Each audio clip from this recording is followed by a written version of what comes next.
ಆಂಧ್ರದಲ್ಲಿ ಒಂದು ಪೂಜಾರಿ, ನಿಮಗೆ ಹುಟ್ಟಿರುವ ಈ ಮಗು ನಿಮ್ಮ ಮನೆಗೆ ಶಾಪ ಕಂಟಕವಾಗಿರ್ತದೆ. ಯಾಕಂದರೆ ಈ ಮಗು ಹುಟ್ಟುವಾಗಲೇ 2 ಮೇಲಿನ ಹಲ್ಲು ಕೆಳಗಿನ ಹಲ್ಲು ಬಂದಿದೆ ಮತ್ತು ಕೂದಲ ಬಹಳ ಉದ್ದವಾಗಿದೆ ಮತ್ತು ಮಗುವಿನ ದೇಹವೆಲ್ಲ ಸೀಳಿಕೊಂಡು ಕೈ ಕಾಲೆಲ್ಲ ಕಿವ ತುಂಬಿದೆ.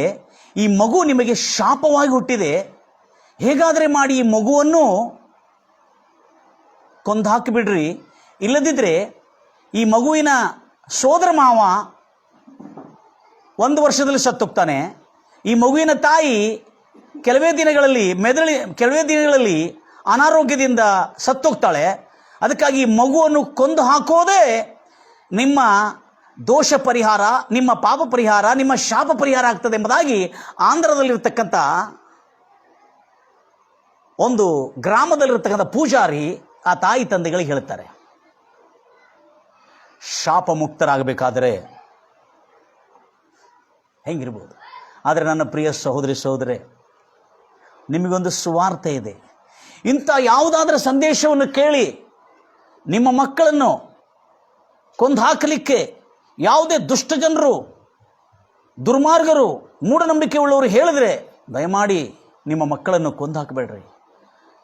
ನಮ್ಮ ಶಾಪ, ನಮ್ಮ ದೋಷ, ನಮ್ಮ ಅಪರಾಧಗಳಿಂದ ಪರಿಹರಿಸಿ ಶಾಪ ಮುಕ್ತರಾಗಿ ಮಾಡುವ ಒಂದು ಕರ್ತನಿದ್ದಾನೆ.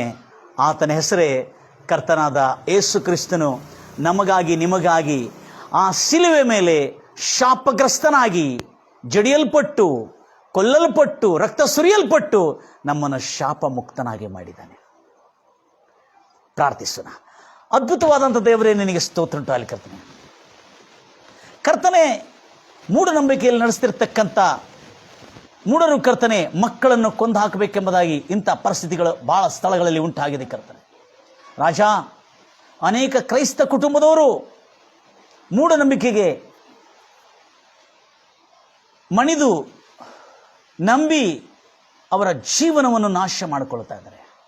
ಕ್ರೈಸ್ತವರಾಗಿದ್ದು ಅನೇಕ ಜನರು ಮೂಢನಂಬಿಕೆಯಲ್ಲಿ ಅರ್ಧ ನಂಬಿಕೆ, ಸಭೆಯಲ್ಲಿ ಅರ್ಧ ನಂಬಿಕೆ, ಹೀಗೆ ಮಾಡಿಕೊಂಡು ಜೀವನವೇ ಪತನ ಮಾಡಿಕೊಳ್ತಿರ್ತಕ್ಕಂಥ ಅನೇಕ ನನ್ನ ಪ್ರಿಯ ಸಹೋದರಿಗೆ ಕ್ರಿಸ್ತ ನಂಬಿಕೆಯಲ್ಲಿ ಸ್ಥಿರವಾಗಿ ನಿಂತು ಕ್ರಿಸ್ತನಿಂದ ಉಂಟಾಗತಕ್ಕಂಥ ಎಲ್ಲ ಶಾಪದಿಂದ ಮುಕ್ತ, ರೋಗದಿಂದ ಮುಕ್ತಿ, ದರಿದ್ರದಿಂದ ಮುಕ್ತಿ, ಅನಿಷ್ಟದಿಂದ ಮುಕ್ತಿ, ಯೇಸು ಕ್ರಿಸ್ತನಿಂದ ಬರ್ತಕ್ಕಂಥ ಈ ಒಂದು ಶಾಂತಿ, ಸಮಾಧಾನ, ಆನಂದ, ಹರ್ಷ ಬರ್ತಕ್ಕಂಥ ಎಲ್ಲ ಒಳ್ಳೆಯ ಕಾರ್ಯಗಳು ದೇವಜನರು, ಅನ್ಯಜನರು, ಎಲ್ಲ ಜನರು ಪಡ್ಕೊಳ್ಳಲಿ ಎಂಬುದಾಗಿ ಹಾರೈಸುತ್ತಾ ಸುವಾರ್ತೆಯನ್ನು ಕೇಳಿ ಮುಗಿಸುವುದರೊಳಗೆ ಕರ್ತನೆ ಅವರ ಮನೆಯಲ್ಲಿ ಅದ್ಭುತಗಳು, ಸೂಚಕ್ರಿಯೆಗಳು, ಸ್ವಸ್ಥತೆಗಳು, ಹಾಗೆ ಅವರ ನಂಬಿಕೆ ಬಲವಾಗಿ ಕರ್ತನಾದ ಯೇಸು ಕ್ರಿಸ್ತನ ಸನ್ನಿಧಿ ಆತನ ರಾಜ್ಯದಲ್ಲಿ ಇರಬೇಕು, ಬರಬೇಕು.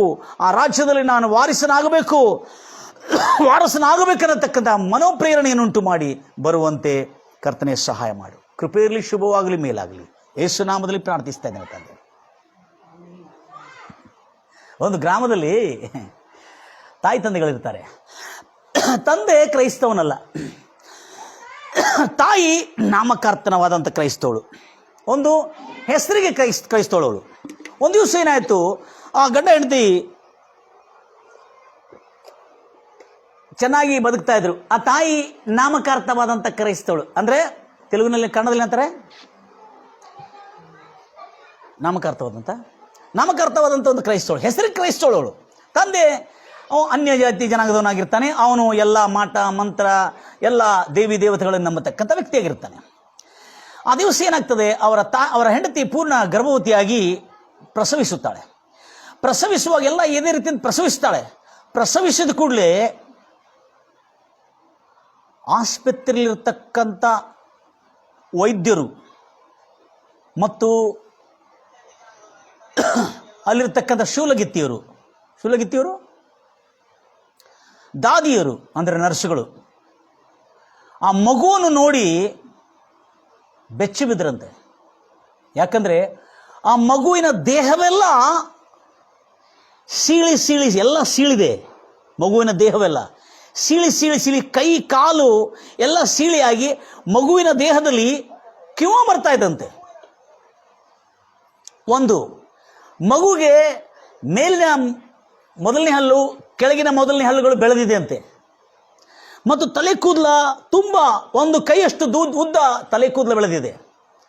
ಆ ಮಗು ಹುಟ್ಟಿದ ಕೂಡಲೇ ಆ ಮಗುವಿಗೆ ಶ್ವಾಸ ಇಲ್ಲ. ವೈದ್ಯರು ಹೇಳಿದ್ರು ಮಗು ಸತ್ತೋಗಿದೆ, ಒಳ್ಳೇದಾಯ್ತು. ಯಾಕಂದರೆ ಈ ಮಗು ನೋಡಿದ್ರೆ ಏನಿದಿಷ್ಟು ವಿಕಾರವಾಗಿದೆ, ಅಸಹ್ಯಕರವಾಗಿದೆ, ಗಬ್ಬು ನಾರ್ತಾ ಇದೆ, ಅದರಲ್ಲಿ ಕಿವ ಇದೆ, ಅದು ಕಿವ ಬರ್ತಾ ಇದೆ, ಪಸ್ ಬರ್ತಾ ಇದೆ, ಎಲ್ಲ ಕಡೆ ಸೀಳಿದೆ, ಮೈಯೆಲ್ಲ ಸೀಳಿದಂಗಿದೆ. ಅದನ್ನು ನೋಡಿ ವೈದ್ಯರು ಭಾಳ ಆಶ್ಚರ್ಯಚಕಿತರಾದರು. ಅಂದರೆ ರ್ಯಾರ್ ಕೇಸ್ ಇದೆ ಆ ಕಾಲದಲ್ಲಿ. ರ್ಯಾರ್ ಅಂದರೆ ಅಪರೂಪವಾಗಿ ಹುಟ್ಟಿರ್ತಕ್ಕಂಥ ಒಂದು ಮಗು. ಇದು ಹುಟ್ಟಿದ ಕೂಡಲೇ ವೈದ್ಯರು ಮೊದಲೇ ಹೇಳಿಬಿಟ್ರು, ಅಮ್ಮ ಈ ಮಗು ಇಟ್ಕೊಂಡ್ರು ಕೂಡ ನಿಮಗೆ ಭಾಳ ಭಾರ ಆಗಿಬಿಡ್ತದೆ, ಇದು ಭಾಳ ದಿವಸ ಉಳಿದಿಲ್ಲ, ಇದ್ರೂ ಕೂಡ ನಿಮಗೆ ಭಾಳ ಭಾರ ಆಗಿಬಿಡ್ತದೆ. ಯಾಕಂದರೆ ಇದರ ದೇಹದಲ್ಲಿ ವಿಷ ಇದೆ. ಆ ವಿಷ ಪ್ರತಿದಿನ ಈ ಮಗುವನ್ನು ಆರೋಗ್ಯವಾಗಿ ಇರಲಿಕ್ಕೆ ಕೊಡೋದಿಲ್ಲ, ಅದು ಪಸ್ ಬರ್ತಾನೆ ಇರ್ತದೆ. ಇದು ಬಹು ಅಪರೂಪವಾದಂಥ ಚರ್ಮ ರೋಗವಾಗಿದೆ ಎಂಬುದಾಗಿ ಹೇಳ್ತಾರೆ. Praise Lord Jesus. ಗಂಭೀರವಾಗಿ ಹೇಳ್ತಾರಲ್ವಯ್ಯ, ಅಪರೂಪವಾದಂಥ ಚರ್ಮ ರೋಗ ಇದೆ ಎಂಬುದಾಗಿ ಹೇಳ್ತಾರೆ. ಗಮನಿಸಿರುವಾಗ ಎಲ್ಲ ನಾ ಹೇಳುತ್ತಕ್ಕ ನೀವೆಲ್ಲರೂ ಭಾಳ ಜಾಣರಾಗಿರಬೇಕು. Price Lord Jesus. ಅಂದರೆ ನನಗೆ ಗೊತ್ತಿದೆ ನೀವೆಲ್ಲರೂ ದೇವರ ವಾಕ್ಯದಲ್ಲಿ ಲೀನರಾಗಿ ಎಲ್ಲವನ್ನು ಮರ್ತೋಗಿ ದೇವರ ವಾಕ್ಯವನ್ನು ಕೇಳ್ತಾ ಇದ್ದಾರೆ. ಈ ಮಗು ಬಂದು ನೋಡಿದ ಜನ ಅಲ್ಲಪ್ಪ, ಪೂರ ಆಸ್ಪತ್ರೆಯಲ್ಲೇ ಬಂದು ನೋಡ್ತಾ ಇದ್ದಾರೆ. ರ್ಯಾರ್ ಮಗು ಒಂದು. ಆ ಮಗುಗೆ ಏನಂತ ಹೇಳ್ತಾರೆ, ಅನಿಷ್ಟವಾಗಿ ಹುಟ್ಟಿರುವ ಮಗು, ಶಾಪವಾಗಿ ಹುಟ್ಟಿರುವ ಮಗು. ಎಲ್ಲ ಜನ, ಭಾಳ ಜನ ಕ್ರಿಶ್ಚಿಯನ್ ಜನ ಬಂದು ನೋಡಿ ಹೋಗ್ತಾ ಇದ್ದಾರೆ. ಆದರೆ ಅನ್ಯ ಜನರು ಬಂದು ಈ ಮಗು ನಿಮಗೆ ಶಾಪವಾಗಿ ಹುಟ್ಟಿದೆ, ಈ ಮಗುವಿಂದ ನಿಮಗೆ ಏನೋ ಶಾಪವಾಗಲಿಕ್ಕಿದೆ ಅಂತ ಏನೇನೋ ಅನುಮಾನ ಹುಟ್ಟಿಸ್ತಾ ಇದ್ದಾರೆ. ಆ ತಂದೆ ತಾಯಿಗಳಲ್ಲಿ ಮತ್ತು ಅವರ ಅಜ್ಜ ಅಲ್ಲಿ ಭಾಳಷ್ಟು ಭಯಭ್ರಾಂತವನ್ನು ಹುಟ್ಟಿಸಿದ್ರು. ಆಮೇಲೆ ಆ ಮಗುವಿನ ವಿಷಯದಲ್ಲಿ ಇವರ ಅಜ್ಜ ಏನು ಮಾಡಿಬಿಟ್ರು, ಮಗುವಿನ ವಿಷಯದಲ್ಲಿ ಒಂದು ದೇವಾಲಯಕ್ಕೆ ಹೋಗಿ ಒಂದು ಪೂಜಾರಿ ಹತ್ರ ಕೇಳ್ತಾನೆ. ಈ ಮಗುನ ತೊಗೊಂಡೋಗಿ ಮಗುನ ತೋರಿಸಿದ ಕೂಡಲೇ ಆ ಪೂಜಾರಿಯನ್ನು ಬೆಚ್ಚಿಬಿಡ್ತಾನೆ. ಇವನು ಹಲ್ಲಿದೆ ಮಗುಗೆ, ಎರಡು ಮೇಲ್ಕೆಲ್ಲ ಹಳ್ಳು ಬಂದಿದೆ, ಕೂದಲೆಲ್ಲ ಬೆಳೆದಿದೆ, ಇಷ್ಟುದ್ದು ಕೂದಲು ಬೆಳೆದಿದೆ, ಮಗುವಿನ ದೇಹವೆಲ್ಲ ಸೀಳಿದೆ, ಕಿವ ಬರ್ತಾ ಇದೆ, ಗಬ್ಬು ನಾರ್ತಾ ಇದೆ, ಭಾಳ ಬೆಚ್ಚಿ. ಅವನು ಕೂಡ ಅದು ನೋಡಿ ಏನೋ ಮಂತ್ರ ಮಾಡಿದಾಗ ಮಾಡಿ ಅವನು ಹೇಳ್ತಾನೆ, ಪೂಜಾರಿ ಈ ಮಗು ಶಾಪವಾಗಿ ಹುಟ್ಟಿದೆ ನಿಮಗೆ, ಈ ಮಗು ಬೇಗನೆ ನೀವು ಮಗುವನ್ನು ಮುಗಿಸ್ಬಿಟ್ರೆ ಒಳ್ಳೆಯದು. ಯಾಕೆಂದರೆ ಈ ಮಗುವಿನ ತಾಯಿ ಇನ್ನು ಕೆಲವೇ ದಿವಸಗಳಲ್ಲಿ ರೋಗವಾಗಿ ಸತ್ತೋಗ್ತಾಳೆ. ಈ ಮಗುವಿನ ಸೋದರ ಮಾವ 1 ವರ್ಷದೊಳಗೆ ಸತ್ತೋಗ್ತಾನೆ. ಯಾಕಂದರೆ ಈ ಮಗು ಆ ಕುಟುಂಬಕ್ಕೆ ಶಾಪವಾಗಿದೆ ಎಂಬುದಾಗಿ ಹೇಳ್ತಾರೆ. ಆದರೆ ಈ ಮೂಢನಂಬಿಕೆ ತುಂಬಿರತಕ್ಕಂಥ ಈ ವ್ಯಕ್ತಿ ಈ ಮಗು ಶಾಪವಾಗಿದೆ, ಈ ಮಗುವನ್ನು ಮುಗಿಸ್ಬಿಡ್ರಿ ಎಂಬುದಾಗಿ ಹೇಳಿದ್ದಾನೆ. ಹಲ್ಲೆಲೂಯಾ. ಭಾಳ ಜಾಗೃತಿಯಿಂದ ಇರ್ತೇನೆ ನನ್ನ ಪ್ರಿಯ ಸಹೋದರಿ ಸಹೋದರೇ. Good news for you. ಏನೇ ಆಗಿರಲಿ, ಈ ಮಗುವಿನ ಜೀವನ ಹೇಗೆ, ಇವರ ಮಾವನೂ ತೀರ್ಕೊಂಡಿಲ್ಲ, ಇವರ ತಾಯಿನೂ ತೀರ್ಕೊಂಡಿಲ್ಲ, ಆ ಮಗುವಿನ ಗುಣವಾಗಿ ಈಗ ಏನಾಗಿದೆ ಅಂತ ಕೇಳಿದ್ರೆ ನೀವು ಆಶ್ಚರ್ಯ ಪಡ್ತೀರಿ. Praise the Lord Jesus. Hallelujah. ಆವಾಗ ಅವ್ರ ಅಜ್ಜ ಏನು ಮಾಡಿದ್ದಾರೆ, ಈ ಮಗು ನನ್ನ ಮಗನೂ ಕೊಂದಾಗ್ತದಂತೆ, ಅಂದರೆ ಸೋದರ ಮಾವ, ಮತ್ತು ನನ್ನ ಮಗಳನ್ನು ಕೂಡ ಕೊಂದಾಗ್ತದಂತೆ. Price Lord Jesus. ಗಂಭೀರವಾಗಿ ಹೇಳ್ತಿರಲ್ವಯ್ಯ, ಕೊಂದಾಗ್ತದಂತೆ. ಆ ಅಜ್ಜ ಹೆದರಿಬಿಡ್ತಾನೆ. ಹೆದರಿಬಿಟ್ಟು ದಿನಗಳದಂತೆ 1 ತಿಂಗಳವರೆಗೆ ನೋಡ್ತಾನೆ. ಆ ಸಮಯದಲ್ಲಿ ಮಗುವಿನ ಗತಿ 1 ತಿಂಗಳು ಅಂದರೆ 1 ವಾರ, ಕ್ಷಮಿಸಿ 1 ವಾರವರೆಗೂ ನೋಡ್ತಾನೆ. ಆ ಮಗು ಭಾಳ ವಿಕಾರವಾಗಿರ್ತದೆ. ಆ ಮಗುವಿಗೆ ಪ್ರತಿದಿನ ಆ ಕೆಮಿಕಲ್ ಹಚ್ಚಿ ಅದೆಲ್ಲ ಕ್ಲೀನ್ ಮಾಡ್ತಾ ಇರ್ತಾರೆ, ಆ ನೀರು ಆ ಕಿವ ಎಲ್ಲ ಕ್ಲೀನ್ ಮಾಡ್ತಾ ಇರ್ತಾರೆ. ಆ ಡಾಕ್ಟ್ರುಗಳು ಕೂಡ ಹೇಳ್ತಾರೆ, ಮಗು ನಿಮಗೆ ಸರಿ ಇಲ್ಲರಿ ಇಟ್ಕೊಳ್ಳೋದು, ಏನು ಮಾಡ್ತೀರಿ ನೋಡ್ರಿ, ಮಗು ಭಾಳ ಡೇಂಜರ್ ಆಗ್ತದೆ, ನಿಮಗೆ ಭಾಳ ಭಾರ ಆಗ್ತದೆ ಅಂತ ಹೇಳಿದ್ರೆ. ಅವ್ರು ಮಗುನ ಕೊಂದಾಕು ಅಂತ ಹೇಳೋದಿಲ್ಲ ಅವರು, ಯಾಕಂದರೆ ವೈದ್ಯರವರು. ಆದರೆ ಇಲ್ಲಿ ಭಾಳ ದೊಡ್ಡ ಜ್ಞಾನಿ ಪಂಡಿತನೆಂದು ಎನಿಸ್ಕೊಳ್ಳೋನು, ಈ ಮಗು ಶಾಪವಾಗಿದೆ ನಿಮಗೆ, ಈ ಮಗುವಿಂದ ನಿಮ್ಮ ಸೋದರ ಮಾವ ಸತ್ತೋಗ್ತಾನೆ, ಈ ಮಗುವಿನ ಸೋದರ ಮಾವ ಮತ್ತು ತಾಯಿ ಕೆಲವು ದಿವಸದಲ್ಲಿ ಸತ್ತೋಗ್ತಾಳೆ ಅಂತ ಹೇಳಿದ ಕೂಡಲೇ ಆ ಅಜ್ಜ ಭಯಭ್ರಾಂತನಾಗ್ತಾನೆ. ಅಜ್ಜ ಭಯಭ್ರಾಂತನಾಗಿ ಕೆಲವು ದಿನಗಳಾದ ಮೇಲೆ ಆ ಮಗುವಿನ ಗುಣವಾಗೋದಿಲ್ಲ. ಸುಮಾರು 1 ತಿಂಗಳವರೆಗೂ ಅವ್ರು ಎಲ್ಲ ಪ್ರಯತ್ನ ಮಾಡ್ತಾರೆ. ಆ ಮಗುವನ್ನು ಏನು ಮಾಡ್ತಾರೆ ಗೊತ್ತಿದೆ, ಭಾಳ ವಿಚಿತ್ರವಾದ ಸಗಣಿಯನ್ನು ನೀರಿನಲ್ಲಿ ಕಲಸಿ ಪತ್ತಲಾಗಿ ಮಾಡಿ ಸ್ವಲ್ಪ ತಿಳುವಾಗಿ ಮಾಡಿ ಆ ಸಗಣಿ ಒಳಗೆ ಮುಳುಗಿಸಿ ಆ ಮಗುವನ್ನು ತೆಗಿತಾರಂತೆ. ಆ ಸಗಣಿ ಒಣಗಿದ ಮೇಲೆ, ಆ ಸಗಣಿ ಒಣಗಿ ಗಟ್ಟಿಯಾಗಿದ ಮೇಲೆ ಆ ಕಿವ ಎಲ್ಲ ಒತ್ತುಕೊಂಡು ಆ ಕಿವನ ವಾಸನೆ ಸಗಣಿ ಒಳಗೆ ಹೋಗ್ಬಿಡ್ತಿರೋದ್ರಿಂದ ಆ ಮಗುವನ್ನು ಹಾಗೆ ಅದನ್ನು ಟ್ರೀಟ್ ಮಾಡ್ತಾ ಇದ್ದಾರಂತೆ ಇವರು ಅನ್ಯರು. ಯಾಕಂದರೆ ಅವ್ರು ಯಾರೋ ಹೇಳಿದ್ರು, ಗೌಟಿ ಇದರಿ ಇದು ಮತ್ತು ಇದಕ್ಕೆ ಏನಿಲ್ಲರಿ, ಇದು ವಾಸನೆ ಬರ್ತಾ ಇರ್ತದೆ ಅಂತ ಹೇಳಿದ್ರು. ಅವಾಗ ಅವರ ತಾಯಿ ಭಾಳ ನಾಮಕಾರ್ಥವಾದಂಥ ಕ್ರೈಸ್ತವಳಾಗಿದ್ಳು. ಅವಳಿಗೆ ಹೆಸರು ಕ್ರೈಸ್ತಳು, ಚರ್ಚಿಗೆ ಹೋಗೋದು ಬರೋದು. ಯಾಕೆ ಹೋಗ್ತಾಳಂತ ಚರ್ಚಿಗೆ? ನಾವು ಕ್ರಿಶ್ಚಿಯನ್ರಿದ್ದೀವಿ, ಸತ್ತರೆ ಮಣ್ಣು ಮಾಡ್ತಾರೆ ಯಾರು ಪಾದ್ರಿಗಳು, ಮತ್ತು ಮದುವೆಗೆ ಮಕ್ಕಳ ಮದುವೆ ಬರೋದಿಲ್ಲ, ಮತ್ತು ಬರ್ತಡೇ ಇದ್ರೆ ಏನಾರು ಬರೋದಿಲ್ಲ ಅಂತೇಳಿ ಈ ರೀತಿಯಾದ ನಾಮಕಾರ್ಥವಾದಂಥ ಕ್ರಿಶ್ಚಿಯನ್ ಆಗಿರ್ತಾರೆ ಅವರು. ಆ ತಾಯಿ ಆದರೂ ಯಾವಾಗ ಇಂಥ ಮಗು ಹುಟ್ಟಿತ್ತು ನೋಡಿ ಆ ತಾಯಿಯ ಮನಸ್ಸು ಮುರಿದು ಚೂರು ಚೂರಾಗಿ ಅವಳು ಭಕ್ತಳಾದ ಹಣ್ಣಾಳು ಹೇಗೆ ತಾನು ಬಂಜೆಯಾಗಿದ್ದಾಳೆಂಬುದಾಗಿ ಅವಮಾನಿತಳಾಗಿ ಆ ನೋವಿನಿಂದ, ಆ ಭಾರದಿಂದ, ಆ ಒಂದು ತವಕದಿಂದ, ಆ ಒಂದು ಬೇಕಾಗಿದೆ, ನನಗೆ ಇವತ್ತು ಉತ್ತರ ಬೇಕು ದೇವರೇ, ನನ್ನ ಈ ಸಂಕಟದಿಂದ ತೆಗಿಬೇಕೆಂಬುದಾಗಿ ಹಣ್ಣಾಳು ಹೇಗೆ ಪಟ್ಟಿಡಿದು ಪ್ರಾರ್ಥನೆ ಮಾಡಿದ್ಲಲ್ಲ, ಹಾಗೆ ಆ ತಾಯಿ, ಕರ್ತನೇ ದೇವರೇ, ನನ್ನ ಮಗನು ಉಳಿದ್ರೆ, ನಾನು ಉಳಿದ್ರೆ ಕರ್ತನೇ ನಿನ್ನ ಸೇವೆ ಮಾಡ್ತೀವಿ ಸಯ್ಯ, ನನ್ನ ಮಗನನ್ನು ನಾನು ಉಳಿಸು ದೇವರು ಎಂಬುದಾಗಿ ಸರಳವಾಗಿ ಸಿಂಪಲ್ ಆಗಿ ಪ್ರೇಯರ್ ಮಾಡ್ತಾ ಇದ್ದಾಳೆ. ಆದರೆ ಈ ಅಜ್ಜ ಏನು ಮಾಡಿದ, ಅಜ್ಜ ಅಜ್ಜಿ ಅವರೆಲ್ಲ ಮಾತಾಡ್ಕೊಳ್ತಾ ಇರೋದನ್ನು ಕೇಳಿ, ಯಾರು ಅವರೆಲ್ಲ ಮಾತಾಡ್ಕೊಳ್ತಿರೋದನ್ನು ಕೇಳಿ ಈ ಮಗುವಿನ ತಂದೆ ಕೂಡ, ಹೌದಲ್ಲ ಈ ಮಗುನ ಇಟ್ಕೊಂಡು ಏನು ಮಾಡ್ಬೇಕೆಂಬುದಾಗಿ ಇವರು ಕೂಡ ಮಾಡೋ ಸರಿ ಐತೆ ಅಂತೇಳಿ ಆ ಮಗುವಿನ ತಂದೆ ಕೂಡ ಸುಮ್ಮನೆ ಇರ್ತಾನೆ, ತೊಗೊಂಡೋಗಿ ಏನಾರು ಮಾಡಲಿ ಅಂತೇಳಿ. ಆಗ ಆ ಅಜ್ಜನು ಮತ್ತು ಹೋಗಿ ಆ ಪೂಜಾರಿ ಹತ್ರ ಕೇಳ್ತಾನೆ, ಅಯ್ಯ ನೀನು ಹೇಳಿದ ನಿಜ, ನನ್ನ ಮಗಳಿಗೆ ಮೆದುಳಿನಲ್ಲಿ ಬಾವು ಬಂದು ಏನೋ ಒಂದು ಜ್ವರ ಬಂದುಬಿಟ್ಟಿದೆ, ಅವಳಿಗೆ ರೋಗ ಬಂದುಬಿಟ್ಟಿದೆ, ವೈದ್ಯರು ಹೇಳಿದ್ದಾರೆ ಈ ನನ್ನ ಮಗಳಿಗೆ ಬದುಕುವ ನಿರೀಕ್ಷೆ ಇಲ್ಲ, ಅವಳು ಖಲಾಸ್ ಆಗ್ತಾಳೆ ಅಂತ ಹೇಳಿದ್ದಾರೆ.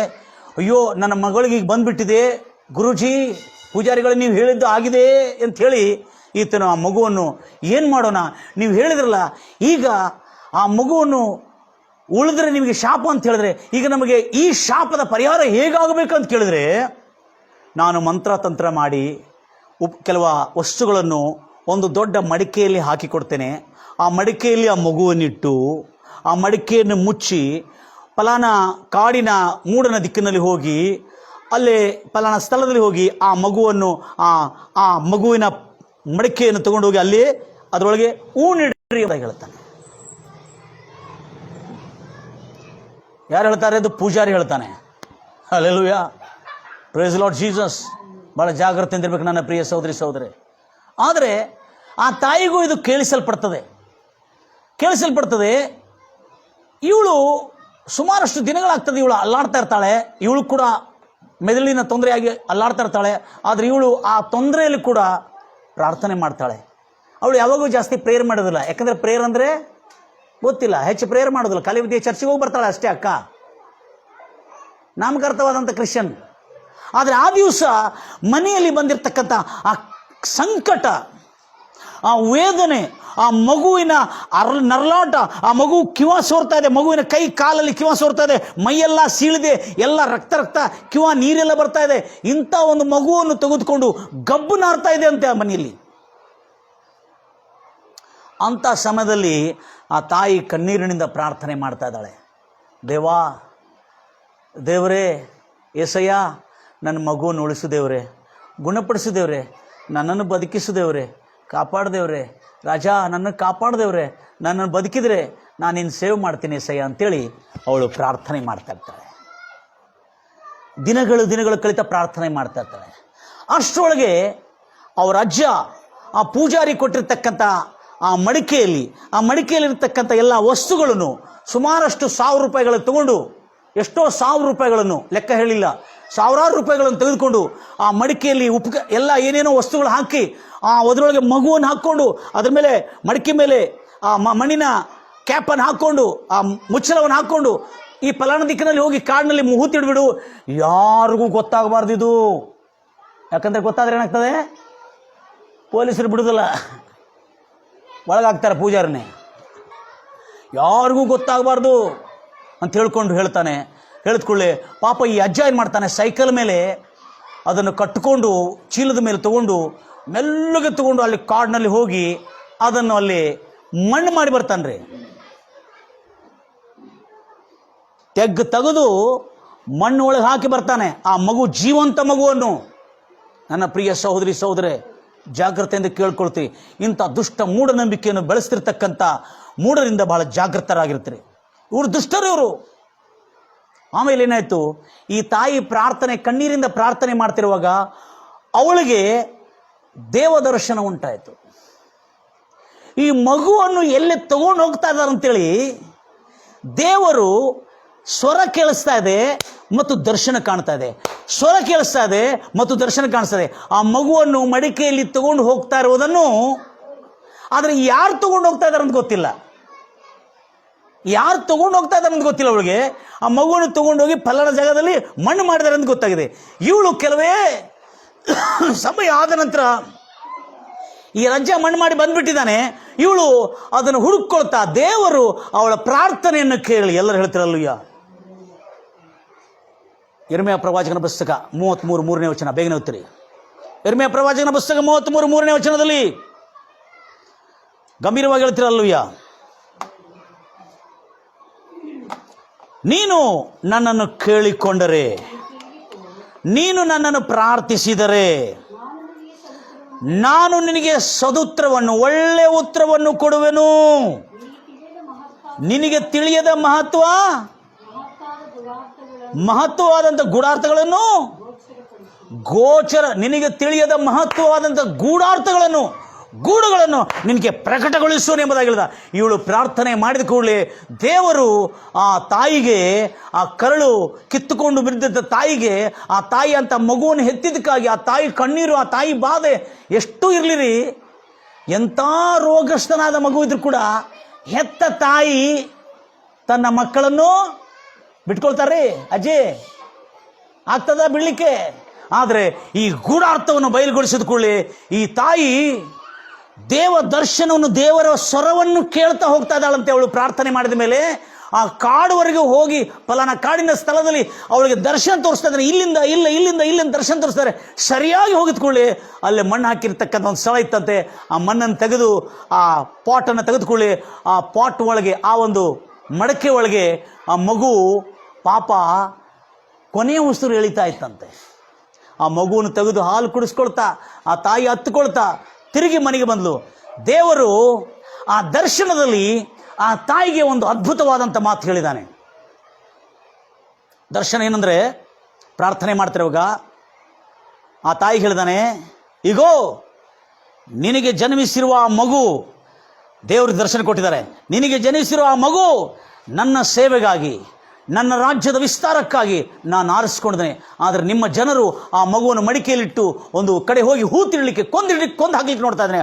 ಆ ಮಗು ನನ್ನ ಸೇವೆಗಾಗಿ ನಾನು ಆರಿಸ್ಕೊಂಡಿದ್ದೇನೆ, ಹೋಗು ನೀ ಆ ಮಗುವನ್ನು ತೆಗೆದು ಬಿಡಿಸ್ಕೊಂಡು ಬಾ ಅಂತೇಳಿ ಅವಳನ್ನು ದರ್ಶನ ಕೊಟ್ಟು ಕಳಿಸಿದ ಕೂಡಲೇ ದೇವರು ನನ್ನ ಮಗು, ಆ ಹೊಲಸಾದ ರೋಗವಾದಂಥ ಮಗುವನ್ನು ಸೇವೆಗೆ ಆರಿಸ್ಕೊಡ್ದೆ ಅಂತ ಹೇಳಿದಂದ್ರೆ, ನನ್ನ ಮಗುಗೇನಿದೆ?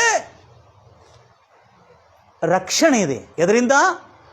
ಆ ಜನ್ಮದಿಂದ ಬಂದಿರತಕ್ಕಂಥ ಆ ಚರ್ಮ ರೋಗದಿಂದ ರಕ್ಷಣೆ ಇದೆ ಅನ್ನತಕ್ಕಂಥ ನಿರೀಕ್ಷೆ ಆ ತಾಯಿಯಲ್ಲಿ ಹುಟ್ಟಿದ್ಕೊಳ್ಳಿ. ಆ ತಾಯಿ ಎದ್ದೇಳಿ ಆ ಕಾಡಿನಲ್ಲಿ ಹೋಗಿ ಆ ಕಾಡಿನಲ್ಲಿ ಹೂತಿಟ್ಟಿರ್ತಕ್ಕಂಥ ಆ ಮಗುವನ್ನು ಬೇಗನೆ ಆ ಮಡಿಕೆಯಿಂದ ತೆಗೆದುಕೊಳ್ಳಿ. ಆ ಮಡಿಕೆಯಲ್ಲಿ ಕೊನೆ ಉಸಿರು ಹೇಳ್ತಿರ್ತ ಮಗುವಿಗೆ ಹಾಲು ಕೊಟ್ಟು ಅದನ್ನು ತೆಗೆದುಕೊಂಡು ಮನೆಗೆ ಬಂದು, ಆಮೇಲೆ ಆ ಮಗುವನ್ನು ತೆಗೆದುಕೊಂಡು ಬಂದ ಮೇಲೆ ಅವರ ತಾಯಿ ಅಂದರೆ ಅಜ್ಜ ಅಜ್ಜಿಗೆ ಮತ್ತು ಅವರ ಸಂಬಂಧಿಕರಿಗೆ ನೇರವಾಗಿ ಹೇಳ್ತಾರೆ, ನನ್ನ ಮಗು ಆಗಲಿ, ಈ ಮಗುವಿನ ವಿಷಯದಲ್ಲಿ ಯಾರೂ ನನ್ನ ಜೋಕ್ಯಕ್ಕೆ ಬರಬಾರ್ದು. ಒಂದು ವೇಳೆ ನನ್ನ ಮಗುವನ್ನು ಏನಾದರೆ ಮಾಡಿದರೆ ನಾನು ಪೊಲೀಸ್ ಠಾಣೆಗೆ ಹೋಗಿ ನಿಮ್ಮ ವಿರುದ್ಧ ಕೇಸ್ ದಾಖಲೆ ಮಾಡುವಂಥ ಸ್ಥಿತಿ ಬರ್ತದೆ. ಅನಿವಾರ್ಯವಾಗಿ ನಾನು ಬದುಕಿರುವವರೆಗೆ ನನ್ನ ಮಗುಗೇನಾಗಬಾರ್ದು. ಯಾಕಂದರೆ ನನ್ನ ದೇವರಾದ ಕರ್ತನು, ನನ್ನ ಯೇಸು, ನಾನು ಒಂದು ಬಡ ಪಾಯಿ, ನಾನು ಪ್ರಾರ್ಥನೆ ಮಾಡಿದಕ್ಕಾಗಿ ಈ ಮಗುವನ್ನು ದೇವರ ಸೇವೆಗೆ ಆರಿಸ್ಕೊಂಡಿದ್ದೇನೆ. ನನಗೆ ಗೊತ್ತಿದೆ ನನ್ನ ದೇವರು ಏನೋ ಒಂದು ಒಳ್ಳೆಯದು ಮಾಡಲಿಕ್ಕಿದ್ದಾನೆ ಎಂಬುದಾಗಿ ಹೇಳಿಕೊಂಡು ಅವಳು ಹೇಳಿ, ನನ್ನ ಮಗುವನ್ನು ಎಷ್ಟು ಮಾತ್ರಕ್ಕೂ ಮುಟ್ಟಿದರೆ ನಾನು ಸುಮ್ಮನಿರುವುದಿಲ್ಲ ಎಂಬುದಾಗಿ ಅವರ ಆ ಮಗುವಿನ ಅಜ್ಜ ಅಜ್ಜಿಗೆ ಅವಳು ಬೆದರಿಕೆ ಹಾಕ್ತಾಳೆ. ಯಾಕಂದರೆ ಹೆತ್ತ ತಾಯಿ, ಎಷ್ಟು ರೋಗ ಇದ್ರೂ ಕೂಡ ತಾಯಿ ಬಿಡ್ತಾಳ? ಏನು ಇಂಥ ಬಿಲ್ ಅಂತೇಳಿ ಪೊಯ್ ಸಂಪೇಶಿ ಅಂತ ಹೇಳ್ತಾಳ? ಆಗುವುದಿಲ್ಲ. ಆ ತಾಯಿ ಅಂದಿನಿಂದ ಪ್ರಾರ್ಥನೆ ಮಾಡಲು ಆರಂಭ ಮಾಡಿದ್ಲು. ಅವಾಗ ತಗ ಪ್ರೇಯರ್ ಲೈಫ್ ಇಲ್ಲ. ಹಲೋ, ಈಗಲಾದರೂ ಸಂಕಷ್ಟಗಳು, ಬಾಧೆಗಳು, ವೇದನೆಗಳು, ಶಾಪಗಳು ಮನೆಯಲ್ಲಿ ಅಟ್ಟಿಸಿ ನಿಮ್ಮನ್ನು ಪೀಡಿಸ್ತಾ ಇದ್ರೆ, ಈಗಲಾದರೂ ನನ್ನ ಪ್ರಿಯ ಆತ್ಮೀಯರೇ, ಯೇಸು ಕ್ರಿಸ್ತನನ್ನು ಪ್ರಾರ್ಥಿಸೋದಕ್ಕಾಗಿ, ಬೈಬಲ್ ಓದೋದಕ್ಕಾಗಿ ಆರಂಭ ಮಾಡ್ರಿ. ಆದರೆ ಅವಳು ಪ್ರಾರ್ಥನೆ ಮಾಡ್ತಾ ಮಾಡ್ತಾ ಮಾಡ್ತಾ, ದೇವರೇ ನನ್ನನ್ನು ಉಳಿಸಿದರೆ ನಿನ್ನ ಸೇವೆ ಮಾಡ್ತೇನೆ, ಕರ್ತನೆ ಉಳಿಸಿದರೆ ನಿನ್ನ ಸೇವೆ ಮಾಡ್ತೇನೆ ಎಂಬುದಾಗಿ ಅವಳು ಪ್ರತಿದಿನ ಎಡಬಿಡದೆ, ನೆನಪು ಬರಲಿಕ್ಕಲ್ಲ, ಅವಳು ಹೋಗ್ತಾ ಇರುವಾಗ, ನಡೀತಾ ಇರುವಾಗಲ್ಲ, ಕರ್ತನೇ ನನ್ನ ಮಗನನ್ನು ಉಳಿಸಿದೇವರು ಎಂಬುದಾಗಿ ಪ್ರಾರ್ಥನೆ ಮಾಡ್ತಾ ಇದ್ರು. ಲೂಕಾಸ್ ವಾರ್ತೆ 18ನೇ ಅಧ್ಯಾಯ 1ನೇ ವಚನದಲ್ಲಿ ಹೇಳಿದಾಗೆ, విసుకక ఎల్లప్పుడు ప్రార్థన చేసినట్లు ఏసయ్య ఈ ఉపమానం చెప్పి, ಬೇಸರಗೊಳ್ಳದೆ ಯಾವಾಗಲೂ ಪ್ರಾರ್ಥನೆ ಮಾಡುವಂತೆ ಈ ಉಪಮಾನವನ್ನು ಹೇಳಿದಂತೆ. ಅವಳಿಗೆ ಬೇಸರ ಬರ್ತದ? ಈಗ ಮಗುವಿನ ವಿಷಯದಲ್ಲಿ ಬೇಸರ ಬರ್ತದ? ಅವಳು ಪ್ರಾರ್ಥನೆ ಮಾಡೋದು ನಿಲ್ಲಿಸ್ತಾ ಇಲ್ಲ. ಅವಳು 1 ತಿಂಗಳವರೆಗೂ ಕಂಟಿನ್ಯೂ ಪ್ರೇಯರ್ ಮಾಡ್ತಾಳೆ. ಏಸಯ್ಯ ನನ್ನ ಮಗುವನ್ನು ಉಳಿಸಿ ಎಂಬುದಾಗಿ ಪ್ರೇಯರ್ ಮಾಡ್ತಾ ಇದ್ದಾಳೆ. ಅವಳು ಮೊದಲು ಗುಣಮುಖಳಾದಲಂತೆ. ಅವಳಿಗೆ ಮೆದುಳಿನಲ್ಲಿ ಆಗಿರ್ತಕ್ಕಂಥ ಭಯಂಕರವಾದಂಥ ಮರಣಕರವಾದಂಥ ರೋಗ ಅವಳು ಬಂದಿದ್ರೆ ಡಾಕ್ಟರ್ ಹೇಳಿದ್ದಾರೆ, ನಿಮಗೆ ನಿರೀಕ್ಷೆ ಇಲ್ಲ, ನೀವು ಉಳಿದುಲ್ಲ ಅಂತ ಹೇಳಿದ. ಅವಳು ಗುಣಮುಖಳಾದಲಂತೆ. ಗುಣಮುಖಳಾಗಿ ಚೈತನ್ಯಗೊಂಡು ಇವತ್ತು ಅವ್ರ ಮಗನಿಗೆ ಮದುವೆಯಾಗಿ ಮಗಿದೆ. Hallelujah, hallelujah. ಕರ್ತನ ವಾಕ್ಯ, ಈ ಬೈಬಲ್ನಲ್ಲಿರ್ತಕ್ಕಂಥ ಸರ್ವ ಸತ್ಯವುಳ್ಳ ವಾಕ್ಯ ಅಕ್ಷರ ಸಹಿತವಾಗಿ ಮನುಷ್ಯರ ಜೀವನದಲ್ಲಿ ವಾಸ್ತವಿಕವಾಗಿ ತನ್ನ ಕಾರ್ಯವನ್ನು ಸಾಧಿಸತಕ್ಕಂಥ ಸರ್ವಶಕ್ತನಾದ ದೇವರ ವಾಕ್ಯಗಳು ಇವತ್ತಿಗೂ ನೆರವೇರ್ತಾ ಇದೆ ಅನ್ನತಕ್ಕಂಥ ಸತ್ಯವನ್ನು ಮರೆಯದೆ ನನ್ನ ಪ್ರಿಯ ಸಹೋದರಿ ಸಹೋದರಿ, ನಿಮಗಿದು ಒಳ್ಳೆ ವಾರ್ತೆ. ನಿಮ್ಮ ಮಕ್ಕಳನ್ನು ಯಾರಾದರೆ ದುಷ್ಟರು ಹೇಳಿರುವ ಮಾತಿಂದ ಕೊಂದಾಕಲಿಕ್ಕೆ ಹೋಗಬೇಡ. Praise the Lord Jesus. ಆಗ ಅವಳು ಪ್ರಾರ್ಥನೆ ಮಾಡ್ತಾ, ಅವಳಿಗೆ ಬೈಬಲ್ ಗೊತ್ತಿಲ್ಲ ಹೆಚ್ಚಾಗಿ, ಪ್ರಾರ್ಥನೆ ಚರ್ಚೆಗೆ ಹೋಗ್ತಿದ್ಲು. ಪ್ರಾರ್ಥನೆ ಮಾಡ್ತಾ ಅವಳು ಗುಣಮುಖಳಾದಳು. ಗುಣಮುಖಳಾದ ಕೂಡಲೇ ಅವಳು ಬಿಡಲಿಲ್ಲ. ಆ ಮಗುಗೆ ಏನೇನೋ ಮಾಡ್ತಾ ಇದ್ದಾರಂತೆ. ಏನು ಮಾಡ್ತಾ ಇದ್ರು ಕೂಡ ಆ ಮಗು ಗುಣ ಆಗ್ತಾಯಿಲ್ಲ. ಆ ತಾಯಿ ಕಣ್ಣೀರಿನಿಂದ ಪ್ರಾರ್ಥನೆ ಮಾಡ್ತಾ, ಆವಾಗಿಂದ ಕರೆಕ್ಟಾಗಿ ಚರ್ಚಿಗೆ ಹೋಗ್ತಾ, ಬೈಬಲ್ ಓದ್ತಾ, ಪ್ರಾರ್ಥನೆ ಮಾಡ್ತಾ, ಆ ಮಗು ಉಳಿಬೇಕೆಂಬತಕ್ಕ. ಮಗು ಆರಾಮೆಲ್ಲ ಇದ್ರೆ ಏನು ಮಾಡ್ತಾರೆ ಜನ? ಪ್ರೇರಣೆಯನ್ನು ಬರೋದಿಲ್ಲ. Praise Lord Jesus. ಆದರೆ ಇವಳು ನನ್ನ ಪ್ರಿಯ ಸಹೋದರಿ ಸಹೋದರೇ, ನಮಗೆ ಸಂಕಟ, ಬಾಧೆಗಳು, ವೇದನೆಗಳು ಬಂದಾಗಾದರೂ ಯೇಸು ಕ್ರಿಸ್ತನಿಗೆ ಬಂದು ನಮ್ಮ ಜೀವನವನ್ನು ಸಮರ್ಪಿಸಿ ನಮ್ಮ ಪಾಪಗಳನ್ನು ಒಪ್ಪಿಕೊಂಡು ತಿರುಕೊಂಡ್ರೆ ನಮ್ಮ ಜೀವನ ಈಗಲೂ ಆತನು ಉದ್ಧರಿಸಲಿಕ್ಕೆ ಆತನ ದಯಾಹಸ್ತಗಳು ಇವತ್ತು ಕಾಯ್ತಾ ಇದೆ. Praise the Lord Jesus. ಇವಳು ಹೀಗೆ ಮಾಡಿಕೊಂಡು ಆಗಿದ್ದ ಮೇಲೆ ಸರಿಯಾಗಿ ಎಡಬಿಡದೆ, ಅವಳು ಹೋಗ್ತಾ ಇರುವಾಗ, ಬರ್ತಾ ಇರುವಾಗ, ಕೆಲಸ ಮಾಡ್ತಿರುವಾಗ, ದುಡಿತಾ ಇರುವಾಗ, ಏನು ಮಾಡ್ತಾ ಇರುವಾಗ, ಅಪ್ಪಾಜಿ ಕೆಲಸ ಮಾಡ್ತಾರೆ, ಎಲ್ಲ ಸಮಯದಲ್ಲಿ ಕರ್ತನೇ ನನ್ನ ಮಗುವನ್ನು ಕಾಪಾಡಿದೇವ್ರೆ, ನನ್ನ ಮಗುವನ್ನು ಗುಣಪಡಿಸಿದೇವ್ರೆ ಎಂಬುದಾಗಿ ಅವಳು ಮಾಡಿರುವ ಪ್ರಾರ್ಥನೆಯನ್ನು ಕೇಳಿ ಆ ಮಗುವನ್ನು ಚರ್ಮ ರೋಗದಿಂದ, ಎಲ್ಲ ರೋಗದಿಂದ ಸಂಪೂರ್ಣ ಸ್ವಸ್ಥಪಡಿಸಿ 3-4 ತಿಂಗಳಲ್ಲಿ ಆ ಮಗುಗೆ ತಲೆ ಕೂದಲನ್ನು ಮತ್ತು ಶೇವ್ ಮಾಡಿ, ಅಂದರೆ ಉದ್ದ ಕೂದಲ ಶೇವ್ ಮಾಡಿ, ಸ್ನಾನ ಮಾಡಿಸಿ ಸಂಪೂರ್ಣ ಸ್ವಸ್ಥವಾದಂಥ ಮಗುವಾಗಿ ಅದು ಚರ್ಮ ರೋಗದಿಂದ ಗುಣವಾಯಿತಂತೆ. ವೈದ್ಯರು ಹೇಳಿದ್ರು, ಈ ಮಗು ಗುಣವಾಗುವುದಿಲ್ಲ, ಇದು ರ್ಯಾರ್ ಡಿಸೀಸ್, ಉಳಿಯೋದಿಲ್ಲ, ಈ ಮಗು ನೀವು ಸುಮ್ಮನೆ ಇದು ಮಾಡಿದರೆ ಒಳ್ಳೆಯದು, ಎಲ್ಲ ಭಾಳ ಕಷ್ಟಿನ ಆಗ್ತದೆ. ಮತ್ತು ಈ ದುಷ್ಟ ಮೂಢನಂಬಿಕೆ ತುಂಬಿರ್ತಕ್ಕಂಥ ಪೂಜಾರಿಗಳು ಹೇಳಿರ್ತಕ್ಕಂಥ ಮಾತಿನಂತೆ ಅವರ ತಾಯಿ 4 ತಿಂಗಳಾದರೆ ಮತ್ತು ಉಳಿದು, ಅವರ ತಾಯಿನೂ ಉಳಿದ್ರು, ಅವನು ಉಳಿದ. Praise the Lord Jesus. ಗಂಭೀರವಾಗಿ ಹೇಳ್ತಿರಲ್ವಯ್ಯ. ಯಾಕಂದರೆ ಯೇಸು ಕ್ರಿಸ್ತನ ಶಿಲುಬೆ ನೆರಳಲ್ಲಿ ಬಂದಿರುವಾಗ, ಯೇಸು ಕ್ರಿಸ್ತನ ಶಿಲುಬೆ ಆ ಶಿಲುಬೆ ಅಡಿಯಲ್ಲಿ ಬಂದಿರುವಾಗ, ಯೇಸು ಕ್ರಿಸ್ತನ ಶಿಲುಬೆ ರಕ್ತದಿಂದ ನಿನ್ನ ಪೂರ್ವಜರಿಂದ ಬಂದಿರತಕ್ಕಂಥ ಎಲ್ಲ ಶಾಪದಿಂದ ಆತನ ಮುಕ್ತಗೊಳಿಸೋದಕ್ಕಾಗಿ ಯೇಸು ಕ್ರಿಸ್ತ ನಮಗಾಗಿ ಶಿಲುಬೆ ಮೇಲೆ ಶಾಪಗ್ರಸ್ತನಾಗಿರ್ತಕ್ಕಂಥ ಸತ್ಯವು ಅಕ್ಷರ ಸಹಿತವಾಗಿ ಆ ಮಗುವಿನ ಜೀವನದಲ್ಲಿ ಆಗಿರ್ತಕ್ಕಂಥ ಅದ್ಭುತ ಆ ವಟಾರದಲ್ಲಿ ಅವರ ರಿಲೇಷನ್ಸ್ ಎಲ್ಲ, ಅವ್ರ ತಂದೆ ರಿಲೇಷನ್ಸ್ ಎಲ್ಲ ಕ್ರಿಶ್ಚಿಯನ್ಸ್ ಅಲ್ಲ, ಅವ್ರ ತಂದೆ ರಿಲೇಷನ್ಸ್ ಎಲ್ಲ ಚರ್ಚಿಗೆ ಬರಲಿಕ್ಕೆ ಆರಂಭ ಆದರಂತೆ. ಕಾರಣ ಏನು ಗೊತ್ತಿದೆ ಆ ಮಗು ಗುಣ ಆಗಲಿಕ್ಕೆ? ಗಲಾತ್ಯರ ಬರೆದ ಪತ್ರಿಕೆ 3ನೇ ಅಧ್ಯಾಯ 10ನೇ ವಚನವನ್ನು ಓದೋಣ. ಕ್ರಿಸ್ತು ಯೇಸು ನಮ್ಮನ್ನು ಪಾಪದಿಂದ ರಕ್ಷಿಸಿ ನರಕದಲ್ಲಿ ಹೋಗದಂತೆ ಮಾತ್ರ ರಕ್ಷಿಸಿದ್ರು. ನನ್ನ ಪ್ರಿಯ ಸಹೋದರಿ ಸಹೋದರೇ, ನಮ್ಮ ರಕ್ಷಣೆ ಅಂದರೆ ನಾವೇನು ತಿಳ್ಕೊಂಡಿದ್ದೇವೆ, ಸ್ವರ್ಗಕ್ಕೆ ಹೋಗೋದು ಮಾತ್ರ ರಕ್ಷಣೆ ಎಂಬುದಾಗಿ. ಇಲ್ಲ ಇಲ್ಲ, ಗಲಾತ್ಯರಿಗೆ ಬರೆದ ಪತ್ರಿಕೆ 3ನೇ ಅಧ್ಯಾಯ 10ನೇ ವಚನದಲ್ಲಿ ಹೇಳಲಾಗಿದೆ, ಆಸ್ ಪರ್ ನ್ಯಾಯ ಪ್ರಮಾಣಗಳನ್ನು ಆಧಾರ ಮಾಡಿಕೊಂಡಿದ್ದವನು ಶಾಪಾಧೀನರಾಗಿದ್ದಾರೆ. ಹೇಗಂದರೆ ನ್ಯಾಯ ಎಲ್ಲ ಹಲೋ ಅರ್ಥ ಭಾಳ ಜಾಗೃತಿಯಿಂದ ಕೇಳ್ತೀರಿ. ಧರ್ಮಶಾಸ್ತ್ರದಲ್ಲಿ ಬರೆದಿರುವಂಥ ಶಾಪಗಳೆಲ್ಲ, ಧರ್ಮಶಾಸ್ತ್ರದಲ್ಲಿ ಬರೆಯಲ್ಪಟ್ಟಿರ್ತಕ್ಕಂಥ ನಿಯಮಗಳೆಲ್ಲ ನಿತ್ಯವೂ ಕೈಗೊಳ್ಳದೇ ಇರುವುದರಿಂದ ಪ್ರತಿಯೊಬ್ಬನು ಶಾಪಗ್ರಸ್ತನೆಂದು, ಹಲೋ ಲಿಸನ್ ಕೇರ್ಫುಲಿ, ಶಾಪಗ್ರಸ್ತನೆಂದು ಬರೆಯಲ್ಪಟ್ಟಿದೆ. ಅಂದರೆ ಅರ್ಥ ಏನು? ಹಲೋ, ಯೇಸು ಕ್ರಿಸ್ತನು ಪಾಪದಿಂದ ಬಿಡಿಸಿ ಸ್ವರ್ಗಕ್ಕೆ ಕಳಿಸಲಿಕ್ಕೆ ಅಷ್ಟೇ ಅಲ್ಲ, ಈ ಲೋಕದಲ್ಲಿ ಶಾಪದಿಂದ ಕೂಡ ನಮ್ಮನ್ನು ಬಿಡಿಸಿದ್ದಾನೆ. ಧರ್ಮಗ್ರಂಥವನ್ನು ನ್ಯಾಯ ಪ್ರಮಾಣ ಪ್ರಕಾರ ನಡೆದೇ ಇರೋದ್ರಿಂದ ಪ್ರತಿಯೊಬ್ಬರು ಶಾಪಗ್ರಸ್ತನಾಗಿದ್ದಾನೆ. ಅದರ ನಿಮಿತ್ತ ಆ ಶಾಪ, ಮುಂದೆ ಹೋದ್ರಿ 12ನೇ ವಚನ 13ನೇ ವಚನ ನೇರವಾಗಿ, ಅಬ್ರಹಾಮನಿಗೆ ಉಂಟಾದ ಆಶೀರ್ವಾದಗಳು ಕ್ರಿಸ್ತ ಯೇಸುವಿನಲ್ಲಿ ಅನ್ಯ ಜನರಿಗೆ ಉಂಟಾಗುವಂತೆ ದೇವರು ವಾಗ್ದಾನ ಮಾಡಿದ ಆತ್ಮನು ನಮಗೆ ನಂಬಿಕೆ ಮೂಲಕ ದೊರಕುವಂತೆಯೂ ಕ್ರಿಸ್ತನು, ಯೇಸು ಕ್ರಿಸ್ತನು ಶಿಲುವೆ ಮೇಲೆ ಮಾನವರ ಎಲ್ಲರ ಪಾಪದ ನಿಮಿತ್ತ ಆತನು ಶಾಪಗ್ರಸ್ತನಾದನು. ಎಲ್ಲ ಶಾಪ ಅಂದ್ರೆ ಏನು? ಧರ್ಮಶಾಸ್ತ್ರದ ಶಾಪ ಅಂತ ಬರಲ್ಪಟ್ಟಿದೆ. ಜಾಗೃತಿಯಿಂದ ಕೇಳ್ತೀನಿ. ಆತನು ಶಾಪಗ್ರಸ್ತನಾದನು. ಧರ್ಮಶಾಸ್ತ್ರದಲ್ಲಿ ಹೇಳಿರುವ ಎಲ್ಲಾ ಶಾಪಗಳು ನಮ್ಮನ್ನು ಬಿಡಿಸಿದನು. ಅಂದರೆ ಧರ್ಮಶಾಸ್ತ್ರದ ಶಾಪಗಳಂದ್ರೆ ಏನು? ದೇಹದಲ್ಲಿ ಬರ್ತಕ್ಕಂಥ ಎಲ್ಲ ರೋಗಗಳು ಧರ್ಮಶಾಸ್ತ್ರದ ಶಾಪ. ಯೇಸು ಕ್ರಿಸ್ತ ನಮ್ಮನ್ನು ರಕ್ಷಿಸಿದೆ ಏನಂದರೆ ನಮ್ಮನ್ನು ಪಾಪದಿಂದ ಮಾತ್ರ ಬಿಡಿಸಿದ್ದಾನೆ. ಆ ಪಾಪದಿಂದ ಬಿಡಿಸಿದ್ದಾನೆ. ನಮಗೆ ಅದ್ಭುತಗಳಿಲ್ಲ, ನಮಗೆ ಸೂಚಕಗಳಿಲ್ಲ, ನಮಗೆ ಸ್ವಸ್ಥತೆ ಇಲ್ಲ. ಸ್ವಸ್ಥತೆ ಅನ್ನೋದು ದೇವ್ರು ಕೊಡಲಿಲ್ಲ. ಸ್ವಸ್ಥತೆ ಅನ್ನೋದು ನಮಗೆ ಇಲ್ಲಿಲ್ಲ, ನಮಗೆ ಪರಲೋಕದಲ್ಲಿದೆ ಅಂತೇಳಿ ಮೂಢನಂಬಿಕೆಯನ್ನು ಬೋಧಿಸ್ತಕ್ಕಂಥ ಅಮಾಯಕ ಮೂರ್ಖರ ಬೋಧೆಯನ್ನು ಕೇಳಿ ನಾವು ದಾರಿ ತಪ್ಪದಂತೆ ನಮ್ಮನ್ನು ಕಾಪಾಡಿಕೊಳ್ಳೋಣ. ಯಾಕಂದರೆ ಸತ್ಯವಚನವನ್ನು ನೋಡ್ತಾ ಇದ್ದೇವೆ ನಾವು ಇಲ್ಲಿ.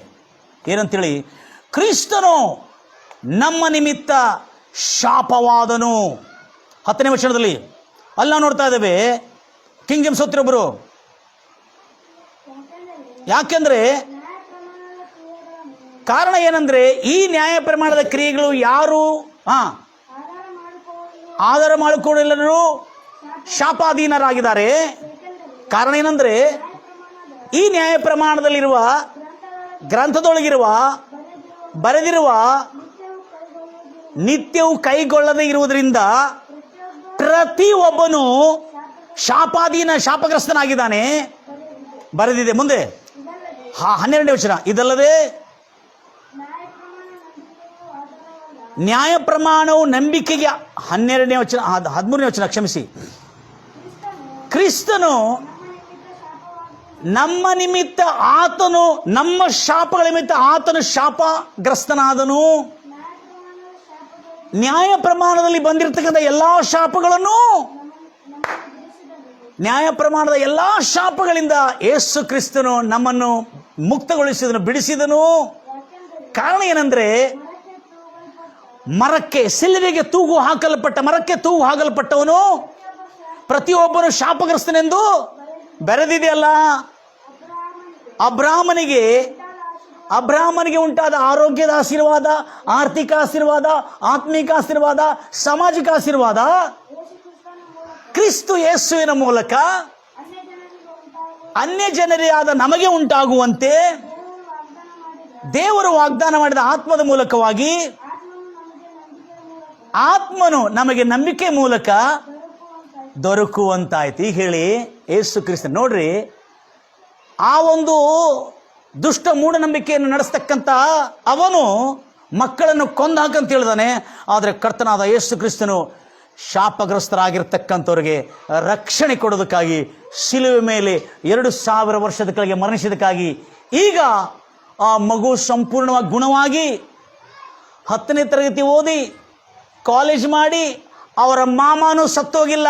ಏ ದೋಮ, ಹಲ್ಲೆಲೂಯಾ, ಕೇಳ್ತಿದ್ದೀರಾ? ಮೂಢನಂಬಿಕೆಯನ್ನು ಸಾರ್ತಿರ್ತಕ್ಕಂಥ ದುಷ್ಟ ದುಷ್ಟರೇ.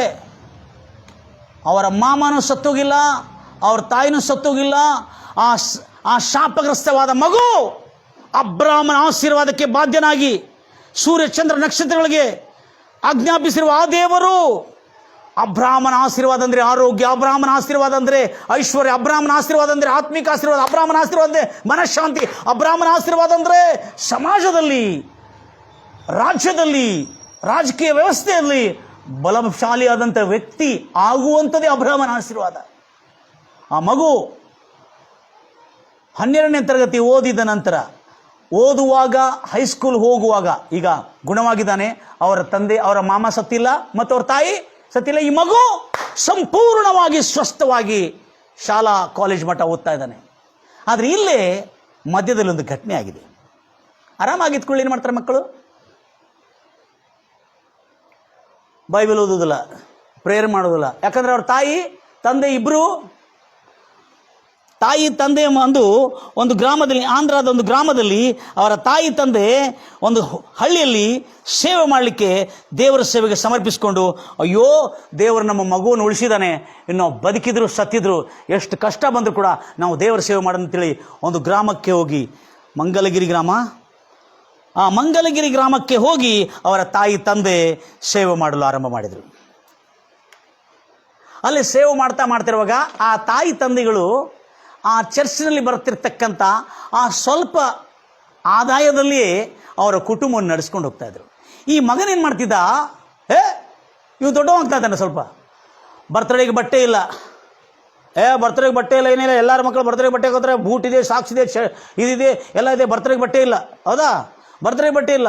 ಅದಕ್ಕಾಗಿ ಹೀಗೆ ಮಾಡಿ ಈ ಮಗುವನ್ನು, ಪ್ರೈಸ್ ಲಾರ್ಡ್ ಜೀಸಸ್, ಈ ಮಗನು ಪದೇ ಪದೇ, ಏನಿದ್ದೀರಿ ನೀವು ಕ್ರಿಶ್ಚಿಯನ್ರದ್ದು, ಯಾಕಾದ್ರೆ ಸೇವೆ ಮಾಡ್ತೀರಿ, ಕೆಲಸ ಮಾಡ್ಕೊಂಡ್ರೆ ಸೇವೆ ಮಾಡಬೇಕಲ್ಲ, ಈ ಸೇವೆ ಪೂರ ಬೇಕಾ, ಯಾಕೆ ಬಡತನ ಬೇಕು, ಬಟ್ಟೆ ಇಲ್ಲ, ಏನಿಲ್ಲ, ನನಗೆ ಸ್ಕೂಲ್ಗೆ ಯೂನಿಫಾರ್ಮ್ ಕೊಟ್ಟಿದ್ದು ಮಾತ್ರ, ಆ ಯೂನಿಫಾರ್ಮೇ ಬರ್ತಡೆಗೆ ಹಾಕ್ಕೊಂಡು ಹೋಗ್ಬೇಕಂತೇಳಿ ಅವ್ರ ತಾಯಿಯನ್ನು ತಂದೆಯನ್ನು ಭಾಳ ದೂಷಣೆ ಮಾಡ್ತಿದ್ದ.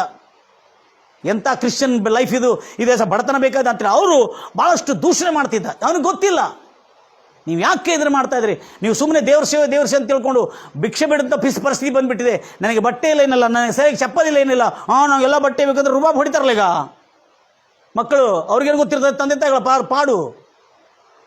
ಅವನು ಹೀಗೆ ಮಾಡ್ತಾ ತಾಯಿ ತಂದೆ ಮತ್ತು ದೇವರನ್ನು ದ್ವೇಷಿಸಲಿಕ್ಕೆ ಆರಂಭ ಮಾಡಿದ. ಅವನು ಯಾರು? ಆರಾಮಾದಲ್ಲ, ಮಡಿಕೆ ಒಳಗೆ ಸತ್ತು ಅಲ್ಲೇ ಹೂತು ಬಿಡಬೇಕಾಗಿತ್ತು. ಅವನು ಗುಣವಾಗಿ ಅವನ ಮೈಯಲ್ಲಿ ಶಕ್ತಿ ಬಂದು ಅವನಿಗೆ ಸೊಕ್ಕು ಬಂದು ಸೊಕ್ಕಿನಿಂದ ಏನು ಮಾಡ್ತಾ ಇದ್ದಾನೆ, ತಾಯಿ ತಂದೆಗಳನ್ನು ದೂಷಿಸ್ತಾ ಇದ್ದಾನೆ. ಮತ್ತು ಅವ್ರ ತಂದೆ ಬೈಬಲ್ ಗೀಬಲ್ ಎಲ್ಲ ಬುಕ್ ಎಲ್ಲ ಓದ್ಕೊಂಡು ಟೇಬಲ್ ಮೇಲೆ ಇಟ್ಟಿರ್ತಾರೆ. ಆ ಟೇಬಲ್ ಕಪಾಟ್ ಪಕ್ಕದಲ್ಲಿರ್ತದೆ. ಟೇಬಲ್ ಕಪಾಟ್ ಪಕ್ಕದಲ್ಲಿದ್ದರೆ ಆ ಬೈಬಲ್ ಕೇರ್ ಮಾಡೋದಿಲ್ಲ. ಆ ಬೈಬಲ್, ಆ ಡಿಕ್ಷನರಿ, ಆ ಬೈಬಲ್ಗೆ ಸಂಬಂಧಪಟ್ಟ ಪುಸ್ತಕಗಳನ್ನೆಲ್ಲ ಮೇಲಿಟ್ಟು ಅದ್ರ ಮೇಲೆ ಕಾಲಿಟ್ಟು ಕಪಾಟ್ ಮೇಲಿರುವ ಬ್ಯಾಟ್ ಬಾಲ್ ತೊಗೊಂಡು ಆಟ ಆಡಲಿಕ್ಕೆ ಹೋಗ್ತಾನಂತೆ. ಅವನಿಗೆ ಬೈಬಲ್ ಅಂದರೆ ಇಷ್ಟ ಇಲ್ಲ, ಅಷ್ಟು ದ್ವೇಷಿಸ್ತಾ ಇದ್ದವನು. Praise Lord Jesus. ದೇವರು ಕೊಟ್ಟ ಜೀವನ. ಅವ್ರ ತಾಯಿ ಹೇಳ್ತಾಳೆ, ಮಗ ನೀನು ಸತ್ತು ಬದುಕಿದ್ರೆ ಜನ ಎಲ್ಲ ಶಾಪಗ್ರಸ್ತನ ಅಂತ ಹೇಳಿದ್ರಲೆ, ಅವನು ಸ್ಟೋರಿಯೆಲ್ಲ ಹೇಳಿದ್ರೆ, ಮಗ ನೀನು ಬದುಕಿದ್ದು ಭಾಳ ದೊಡ್ಡ ಮಾತು, ನಾನು ಬದುಕಿದ್ದೇನೆ, ಎಲ್ಲ ನಿಮ್ಮ ಅಜ್ಜನ ತೊಗೊಂಡೋಗಿ ಮಡಿಕೆಯಲ್ಲಿ ಹೋಗಿ ಇಟ್ಟಿದ್ದಾಳೆ, ಎಷ್ಟೆಲ್ಲ ಹೇಳಿದ್ರೆ ಏನೇ ಅದೊಂದು ಗೊತ್ತಾಗಿಲ್ಲ ಅವ್ರಿಗೆ. ಸಣ್ಣದಾಗ ಗೊತ್ತಿದೆ, ನಾಲ್ಕು ಗುಡ್ಡ ಬಟ್ಟೆ, ನನಗೆ ಬಟ್ಟೆ ಬೇಕೀಗ, ಬರ್ತಡೇ ಏನು ಇಷ್ಟು ದಿವಸಗಳಾಯಿತು, ನಾನು ಹೈಸ್ಕೂಲ್ ಹೋಗ್ತಾ ಇದ್ರೆ ನನಗೆ ಹೊಸ ಬಟ್ಟೆ ಇಲ್ಲ, ಏನಿಲ್ಲ, ಈ ಹಳೆ ಬಟ್ಟೆಯಲ್ಲಿ ಯಾರೋ ಕೊಟ್ಟ ಬಟ್ಟೆಯಲ್ಲಿ ನಂಗೆ ನಡೆಸ್ತಾ ಇದ್ದಾರೆ ಅಂತೇಳಿ ಅವ್ರ ಪಾಪ ತಂದೆ ತಾಯಿಗಳು ಸೇವೆ ಮಾಡ್ತಾ ಇದ್ದಾರೆ.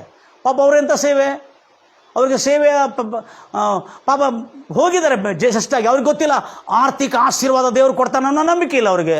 ಯಾಕಂದರೆ ಅವರು ಅಂಥ ನಂಬಿಕೆಗಳ ಸಭೆಯಲ್ಲಿ ಪ್ರಸಂಗ ಕೇಳಿಲ್ಲ. ಆ ದರಿದ್ರ ಪ್ರಸಂಗಗಳು ಕೇಳಿ ದರಿದ್ರಾಗಿದ್ದಾರೆ ಅವರು. ಅದಕ್ಕಾಗಿ ಇವನು ಹೇಳ್ತಾ ಇರೋದು ನೋಡಿ, ಇಷ್ಟೆಲ್ಲ ಮಾಡ್ತಿರೋದು ನೋಡಿ, ಅವರ ತಾಯಿ ಕಣ್ಣೀರಿಟ್ಟು, ಅಯ್ಯೋ ನನ್ನ ಮಗನನ್ನು ರಕ್ಷಿಸಿ ಕಾಪಾಡಿದೇವ್ರೆ ರಾಜ, ನನ್ನ ಮಗನು ಏನಾರ ತಪ್ಪು ಮಾಡಿದರೆ, ರಾಜ ನನ್ನ ಮಗನು ಏನಾರು ದ್ರೋಹ ಮಾಡಿದರೆ ಕ್ಷಮಿಸಿದೇವ್ರೆ ಅಂತೇಳಿ ಅವಳು ಏಬುವಿನಂತೆ ಕಣ್ಣೀರಿಟ್ಟು ಪ್ರಾರ್ಥನೆ ಮಾಡ್ತಾಯಿದ್ದೆ. ನನ್ನ ಮಗನಿಂದ ಏನಾದರೆ ದೋಷ ಅಪರಾಧ ಆಗಿದರೆ ಕರ್ತನೆ ಕ್ಷಮಿಸಿ ಎಂಬುದಾಗಿ, ಏನಾದರೆ ತಪ್ಪು ಮಾಡಿದರೆ ಎಂಬುದಾಗಿ ಅವರ ತಾಯಿ ಹಗಲು ರಾತ್ರಿ ಯೋಬು ಪುಸ್ತಕ 1ನೇ ಅಧ್ಯಾಯ 5ನೇ ವಚನದಲ್ಲಿ ಹೇಳಿದಾಗೆ ಆತನು ಓದ್ರಿ ಬೇಗನೆ.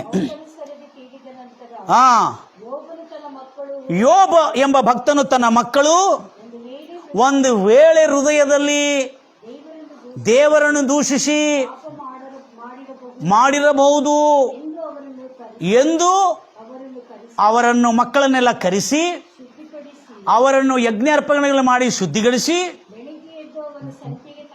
ಬೆಳಿಗ್ಗೆ ಎದ್ದು ಆ ಮಕ್ಕಳಿನ ಸಂಖ್ಯೆಗೆ ತಕ್ಕಂತೆ ಅವರ ಎಣಿಕೆಗೆ ತಕ್ಕಂತೆ ಸರ್ವಾಂಗ ಹೋಮ ಬಲಿಯರ್ಪಣೆಗಳನ್ನು ಅರ್ಪಿಸಿ, ಹೀಗೆ ಯೋಬನು ಕ್ರಮವಾಗಿ ಕರ್ತನಾದ ಯೆಹೋವನಿಗೆ ಆತನು ಯಜ್ಞಾರ್ಪಣೆಗಳನ್ನು ಅರ್ಪಿಸ್ತಾ ಇದ್ದಾನಂತೆ ಹಳೆಯ ಒಡಂಬಡಿಕೆಯಲ್ಲಿ.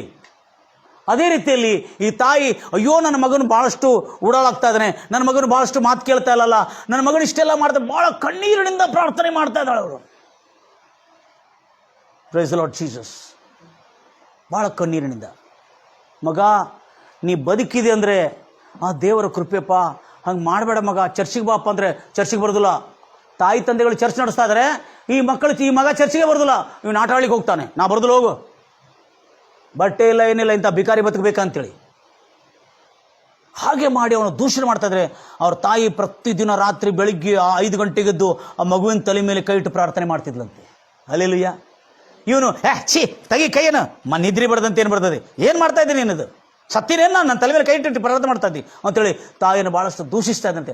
ಆ ತಾಯಿ ಕಣ್ಣೀರಿಟ್ಟು, ನನ್ನ ಮಗನನ್ನು ಕರ್ತನೆ ಕಾಪಾಡ್ದೇವ್ರೆ, ನನ್ನ ಮಗನಿಗೆ ಏನಾಗಬಾರ್ದೇವ್ರೆ, ನನ್ನ ಮಗನ ರಕ್ಷಿಸಿದೇವ್ರೆ, ನನ್ನ ಮಗನ ಹೋಗ್ತಿರ್ತಕ್ಕಂಥ ಮಾರ್ಗ ಸರಿ ಇಲ್ಲ, ಕರ್ತನೆ ನೀನು ಮನಸ್ಸು ತಿರುಗಿಸಿದೇವ್ರೆ, ಅವನಲ್ಲಿ ಮಾರ್ಪಾಟ ತೆಗೆದುಕೊಡು ಬಾ ಅಂತೇಳಿ ಆ ತಾಯಿ ಕಳವಳ, ಕಣ್ಣೀರು, ಭಾರದಿಂದ, ತವಕದಿಂದ, ಆ ದಾಹದಿಂದ ಪ್ರಾರ್ಥನೆ, ವಿಶ್ವಾಸದಿಂದ ಪ್ರಾರ್ಥನೆ ಮಾಡ್ತಾ ಇರೋದ್ರಿಂದ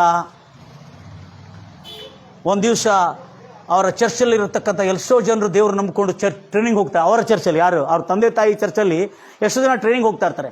ಟ್ರೈನಿಂಗ್ ಹೋಗ್ತಾ ಇದ್ರೆ, ಮೊದಲೇ ಟ್ರೈನಿಂಗ್ ಹೋಗ್ತೀವಿ ಮಗ, ಬೈಬಲ್ ಟ್ರೈನಿಂಗ್ ಬೇಡ, ಏನು ಬೇಡ ನಾನು ಅಂತೇಳಿ ಅವನೇನು ಮಾಡ್ತಿದ್ದ, ಹೈಸ್ಕೂಲ್ ಹೋಗ್ತಾರವಾಗ ಅವ್ರ ತಾಯಿ ಬಟ್ಟೆ ಕೊಡಿಸ್ತಾ ಇಲ್ಲ ಅಂತೇಳಿ ರಜೆ ಇದ್ದಾಗೆಲ್ಲ, ವೆಕೇಶನ್ ರಜೆ ಇದ್ದಾಗೆಲ್ಲ ಕೆಲಸಕ್ಕೆ ಹೋಗಿ ಅವನ ಬಟ್ಟೆ, ಅವನ ಪುಕ್ಕು, ಅವನ ಪೆನ್ಸಿಲ್ಗೆ, ಅವನ ಪೆನ್ನುಗಳಿಗೆ ಎಲ್ಲ ದುಡ್ಡನ್ನು ಅವನು ಗಳಿಸ್ಕೊತಿದ್ದ. ಗಳಿಸ್ಕೊಂಡು ಆ ದುಡ್ಡನ್ನು ತನಗೆ ಖರ್ಚು ಮಾಡ್ಲಿಕ್ಕೆ ಇಟ್ಕೊಳ್ತಿದ್ದ. Price Lord Jesus. ಈ ರೀತಿಯಾದಂಥ ಸ್ವಾರ್ಥವಾದಂಥ ಜೀವನ ಮಾಡ್ತಿದ್ದ. ಹಾಗೆ ಅವನು ಕಾಲೇಜೆಲ್ಲ ಮಾಡಿದ ಕೂಡಲೇ, ಮಗ ಹೋಗ್ತೀಯಾ ಬೈಬಲ್ ಟ್ರೀ, ಇಲ್ಲ ಹೋಗುದಿಲ್ಲ ಅಂತೇಳಿ ಮತ್ತೊಂದು ಸಾರಿ ಯಾರೋ ಮತ್ತೊಂದು ಟೀಮ್ ಹೋಗ್ತಾ ಇತ್ತು, ಆವಾಗ ಮತ್ತೆ ಹೋಗ್ತೀಯಾ, ಇಲ್ಲ ಹೋಗಿಲ್ಲ. 3ನೇ ಸಾರಿ ಅವ್ರ ತಾಯಿ, ಇವನು ಕೆಲ್ಸಕ್ಕೆ ಹೋಗಿ ಬಂದಿದ್ದಾನೆ, ನಂಗೆ ಬೇಡ, ಎಲ್ಲ ಬೈಬಲ್ ಬೇಡ, ಏನು ಬೇಡ, ನಾನು ಕೆಲ್ಸಕ್ಕೆ ಹೋಗ್ತೀನಿ, ನಂಗೆ ದುಡ್ಡು ಬೇಕು. ಕೆಲ್ಸಕ್ಕೆ ಹೋಗಿ ಬಂದಿಲ್ಲ ತಾಯಿ. ಈ ತಾಯಿ ತೀರ್ಮಾನ ಮಾಡಿದಾಳೆ, ಎಲ್ಲರೂ ಹೇಳ್ತಾರಲ್ವಯ್ಯ, ನನ್ನ ಮಗ ಹಿಂಗೇ ದಾರಿ ತಪ್ಪು ಹೋಗಿದ್ರೆ ನನ್ನ ಮಗನ ಗತಿ ಏನಾಗ್ತದೋ ಗೊತ್ತಿಲ್ಲ, ಎಷ್ಟು ನಾಶವಾಗ್ತದೋ ಗೊತ್ತಿಲ್ಲ. Praise Lord Jesus. ಎಂಥ ವಿನಾಶ ಆಗ್ತದೋ ಗೊತ್ತಿಲ್ಲ ಅಂತೇಳಿ ತಾಯಿ ಏನು ಮಾಡಿದ್ಲು, ಒಂದು ದಿವಸ ಉಪವಾಸ ಪ್ರಾರ್ಥನೆ ಮಾಡ್ತಾ, ಅವನು ಸಂಜೆಗೆ ಕೆಲಸದಿಂದ ಬಂದ ಕೂಡಲೇ, ಅವನಿಗೆ ಸ್ನಾನಗಿನ ಆದ ಕೂಡಲೇ, ಊಟ ಮಾಡಿದ ಕೂಡಲೇ ಅವನು ಕುಂಡ್ರಿಸಿ ತಾಯಿ ಅವನ ಕಾಲನ್ನು ಹಿಡಿದ್ಲಂತೆ. ಏನು ಮಾಡಿದ್ಲು, ತಾಯಿ ಅವನ ಕಾಲನ್ನು ಹಿಡಿದು ಕಣ್ಣೀರಿಟ್ಟು ಅಳ್ತಾ, ಮಗ ನಿನಗೆ ಗೊತ್ತಿಲ್ಲ, ನೀನು ಎಂಥ ಪರಿಸ್ಥಿತಿಯಲ್ಲಿ ದೇವ್ರನ್ನ ಕಾಪಾಡಿದೆ, ಮಗ ನನ್ನ ಮಾತು ಕೇಳಿ, ನೀನು ದಯಮಾಡಿ ಬೈಬಲ್ ಟ್ರೈನಿಂಗ್ ಹೋಗು, ನಿನ್ನ ಜೀವನ ಸುಧಾರಿಸ್ತದೆ, ನೀನು ದೇವ್ರು ಕರೆದಿದ್ದಾನೆ. ನನ್ನ ನೀನನ್ನು ಮಡಿಕೆಯಲ್ಲಿ ಹಾಕಿ ಮುಳುಗಿಸಿದಿರುವಾಗ, ಮಡಿಕೆಯಲ್ಲಿ ಹಾಕಿ ಊಣಿಟ್ಟಿರುವಾಗ ದೇವ್ರ ದರ್ಶನ ಕೊಟ್ಟಿದ್ದಾನೆ ಮಗ ನನಗೆ, ಹೋಗಿ ಅವನನ್ನು ತೊಗೊಂಡು ಬಾ, ನನ್ನ ಸೇವೆಗಾಗಿ ನಾನು ಕರೆದಿನಿ ಎಂಬುದಾಗಿ ಹೇಳಿದೆ ಮಗ ಅಂತೇಳಿ ಅವ್ರ ತಾಯಿ ಕಣ್ಣೀರಿಟ್ಟು ಅಳುತ್ತಾ ಅವನ ಕಾಲು ಹಿಡ್ಕೊಂಡ್ಲಂತೆ. ಆ ಕಾಲು ಹಿಡ್ಕೊಂಡು ಆ ತಾಯಿ ಕಣ್ಣೀರು ಅವನ ಕಾಲ ಮೇಲೆ ಬಿಡ್ತಾ ಇದ್ರೆ ಅವನಿಗೆ ಭಾಳ ದುಃಖ ಆಯ್ತಂತೆ. Praise Lord Jesus. ನಾನು ಎಂಥ ದುಷ್ಟನು, ನಮ್ಮ ತಾಯಿ ನನ್ನ ಕ್ಷೇಮಕ್ಕಾಗಿ ಕಣ್ಣೀರಿಟ್ಟು ನನಗೆ ಕೇಳ್ತಾ ಇದ್ದಾಳೆ, ಕಾಲು ಹಿಡ್ಕೊಂಡಿದ್ದಾಳೆ. 10 ದಿವಸ ನೀನು ಬೈಬಲ್ ಟ್ರೈನಿಂಗ್ ಹೋಗಿ ಮಗ, ಆಮೇಲೆ ಬೇಜಾರಾದರೆ ವಾಪಸ್ ಬಾ ಮಗ, ಯಾಕಂದರೆ ದೇವ್ರು ನಿನ್ನ ಸೇವೆ ಕರೆದಂತೆ. ಆ ಕಣ್ಣೀರಿಟ್ಟು ಪ್ರಾರ್ಥನೆ ಮಾಡಿ, ಅವಳು ಕಣ್ಣೀರಿಟ್ಟು ಮಗನ ಹತ್ರ ಭಿನ್ನಹ ಮಾಡಿಕೊಂಡು ಆಮೇಲೆ ಪ್ರಾರ್ಥನೆ ಮಾಡಿದ್ಲು. ಅವನು ಒಪ್ಕೊಂಡು, ಆಯ್ತಮ್ಮ. ಅವಳಿಗೆ ಭಾಳ ದುಃಖ ಆಯಿತು, ನನ್ನ ತಾಯಿನ ಇಷ್ಟು ನೋವು ಪಡಿಸಿದನಲ್ಲ, ನನ್ನ ತಾಯಿನ ದೂಷಣೆ ಮಾಡಿದನಲ್ಲ, ನನ್ನ ತಾಯಿನ ಶಪಿಸಿದನಲ್ಲ, ನನ್ನ ತಾಯಿನ ಹಿಗ್ಗ ಮಗ್ಗ ಕೆಟ್ಟ ಮಾತುಗಳು ಆಡಿದೆ ಅಂತೇಳಿ ಅವನ ಮನಸ್ಸೊಳಗೆ ಪಶ್ಚಾತ್ತಾಪ ಬಂದು, ಆಯ್ತಮ್ಮ ಹೋಗಿ ಬರ್ತೀನಿ, 10 ದಿನ ನಂಗೆ ಬೋರ್ ಬಂದರೆ ಬಂದುಬಿಡ್ತೀನಿ ಅಂತ ಹೇಳ್ತಾನೆ. ಆಗ ಅವ್ರ ತಾಯಿ ಟ್ರೈನ್ಗೆ ಹತ್ತಿಸಿ ಅವ್ನು ಕಳಿಸ್ತಾರೆ. ಕಳಿಸಿದ ಕೂಡಲೇ ಅಲ್ಲೇ ಟ್ರೈನಿಂಗ್ನಲ್ಲಿ ಅವರೆಲ್ಲ ಹೋಗಿರ್ತಲ್ಲ, ಎಲ್ಲೇ ಬರೋದಿಲ್ಲ ಅಂತ ಭಾಳ ಹೇಳಿದಿಲ್ಲ, 3 ಸಾರಿ ಬರಲಿಲ್ಲ, ಈಗ ಯಾಕೆ ಬಂದು ಅಂತೇಳಿ ಎಲ್ಲ ಟೀಕೆ ಮಾಡ್ತಾಯಿದ್ರು. ಏನು ಮಾಡ್ತಾಯಿದ್ರು? ಅಪಹಾಸ್ಯ ಮಾಡ್ತಾಯಿದ್ರು. Praise Lord Jesus. ಅಲ್ಲಿ ಹೋದ ಕೂಡಲೇ ಆ ಟ್ರೈನಿಂಗ್ನಲ್ಲಿ ಪಾಪ ಟ್ರೈನಿಂಗ್ನವ್ರು ಎಂಥ ಒಳ್ಳೆ ಜನ ನೋಡ್ರಿ. ಹೋದ ಕೂಡಲೇ ಕೆಲವು ದಿವಸ ಟ್ರೈನಿಂಗ್ ಹೋದ ಕೂಡಲೇ ಉಪವಾಸ ಇಟ್ರಂತೆ ಅವ್ರನ್ನ.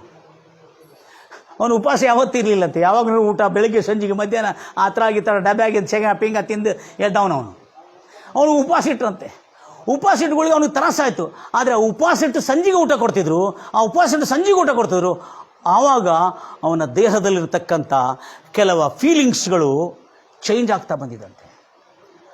ಅವಾಗವನು ಪ್ರೇಯರ್ಗೆ ಕೂತಿರುವಾಗ, praise Lord Jesus, hallelujah hallelujah, ಅವಾಗ ಪ್ರೇಯರ್ಗೆ ಕೂತಿರುವಾಗ ಅಲ್ಲಿ ನಡೆದಿರ್ತಕ್ಕಂಥ ಸಂಗತಿ ಏನಂದರೆ, ಅವನ ವಾಕ್ಯವನ್ನು ಕೇಳ್ತಿರುವಾಗ ಸ್ವಲ್ಪ ಸಮಾಧಾನ ಆಯಿತು. ಅವನ ಮನಸ್ಸೊಳಗೆ ನೆಮ್ಮದಿ ಬಂತು. ಅವ್ರಿಗೇನೋ ಒಂದು ರೀತಿಯಾದಂಥ ಶಾಂತಿ ಬರ್ತಾ ಇದೆ. ಅರೆ ಏನಿದು, ಇದು ಸಂತೋಷಕರವಾಗಿದ್ದಿಲ್ಲ, ಇಲ್ಲಿ ಚೆನ್ನಾಗಿದ್ದಿಲ್ಲ ಅಂತೇಳಿ 5 ದಿವಸ ಆಮೇಲೆ ಕಂಟಿನ್ಯೂ ಅಲ್ಲಿ ಉಳ್ಕೊಂಡಿದ್ದ ಕೂಡಲೇ ಅವನು ನನಗೆ ಎಷ್ಟು ಚೆನ್ನಾಗಿದೆ, ಯಾವತ್ತೂ ಬೈಬಲ್ ಓದಿಲ್ಲ ಅಂತ ಅವನು. ಹಲ್ಲೆಲೂಯಾ. ಆ ದಿವಸ ಬೈಬಲ್ ತೆಗೆದು ಓದಿದ ಕೂಡಲೇ 55ನೇ ಅಧ್ಯಾಯ, ಯೆಶಾಯ ಪ್ರವಾಚಕನ ಪುಸ್ತಕ 55ನೇ ಅಧ್ಯಾಯದಲ್ಲಿ ಅದ್ಭುತವಾದಂಥ ಸಂಗತಿಯನ್ನು ಅವನು ಓದಿದ ಕೂಡಲೇ ಅವನಿಗೆ ಆಶ್ಚರ್ಯವಾಯಿತು. ಅರೇ, ದೇವರು ನನ್ನನ್ನು ಕರೆದನ ಅಂತ ಹೇಳಿಕೊಂಡು 55ನೇ ಅಧ್ಯಾಯ 5ನೇ ವಚನ ಓದ್ರಿ. ಇಸ್ರಾಯೇಲೇ, ಅವನಂತೆ ನೀನು ನಿನಗೆ ಗೊತ್ತಿಲ್ಲದ ಜನಾಂಗವನ್ನು ನಿನ್ನ ಅಧೀನಕ್ಕೆ ಕರೆಯುವೆನು.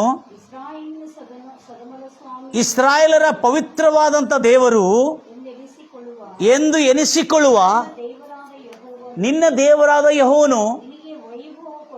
ಅಲೋ, ವೈಭವ ಅಲ್ಲದು, ಅದಕ್ಕೆ ಬರೀಲಿಕ್ಕೆ ಸ್ವಲ್ಪ ಇದಾಗಿತ್ತು. ನಿನ್ನ ದೇವರಾದ ಇಸ್ರಾಯೇಲನ ದೇವರು ನಿನಗೆ ಮಹಿಮೆಯನ್ನು ಕೊಟ್ಟನು. ಏನು ಮಾಡಿದಾನೆ? ನಿನ್ನನ್ನು ಮಹಿಮೆ ಪಡಿಸುವನು. ಮುಂದೆ ಓದ್ತೀರಿ ನೋಡಿ, ನಿನ್ನನ್ನು ತಿಳಿಯದ ಜನಾಂಗವು ನಿನ್ನ ಆಶ್ರಯಕ್ಕೆ. ನೋಡ್ರಿ, ಇಸ್ರಾಯೇಲ್ಗೆ ಎಂಥ ಬ್ಲೆಸ್ಸಿಂಗ್ ಇದೆ. ನಿನಗೆ ತಿಳಿಯದ ಜನಾಂಗದವರು ನಿನ್ನ ಆಶ್ರಯಕ್ಕೆ ಓಡಿ ಬರ್ತಾರೆ ಮತ್ತು ನಾನು ನಿನ್ನನ್ನು ಮಹಿಮೆ ಪಡಿಸ್ತೇನೆ ಎಂಬುದಾಗಿ ಹೇಳಿದ್ದಾನೆ. ಎಲ್ಲಿ ನೋಡಿದೀವಿ ಮಹಿಮೆ? ಎಲ್ಲರೂ ಪಾಪ ಮಾಡಿ ದೇವರು ಅನುಗ್ರಹಿಸಿರುವ ಮಹಿಮೆಯನ್ನು ಕಳ್ಕೊಂಡು ಶಾಪಗ್ರಸ್ತರಾಗಿದ್ದಾರೆ.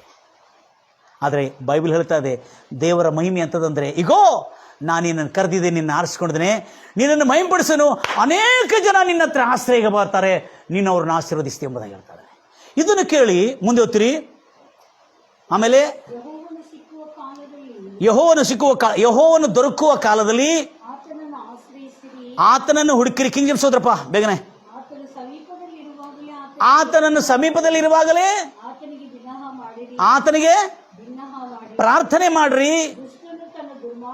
ದುಷ್ಟನು ತನ್ನ ದುರ್ಮಾರ್ಗವನ್ನು ಬಿಟ್ಟು,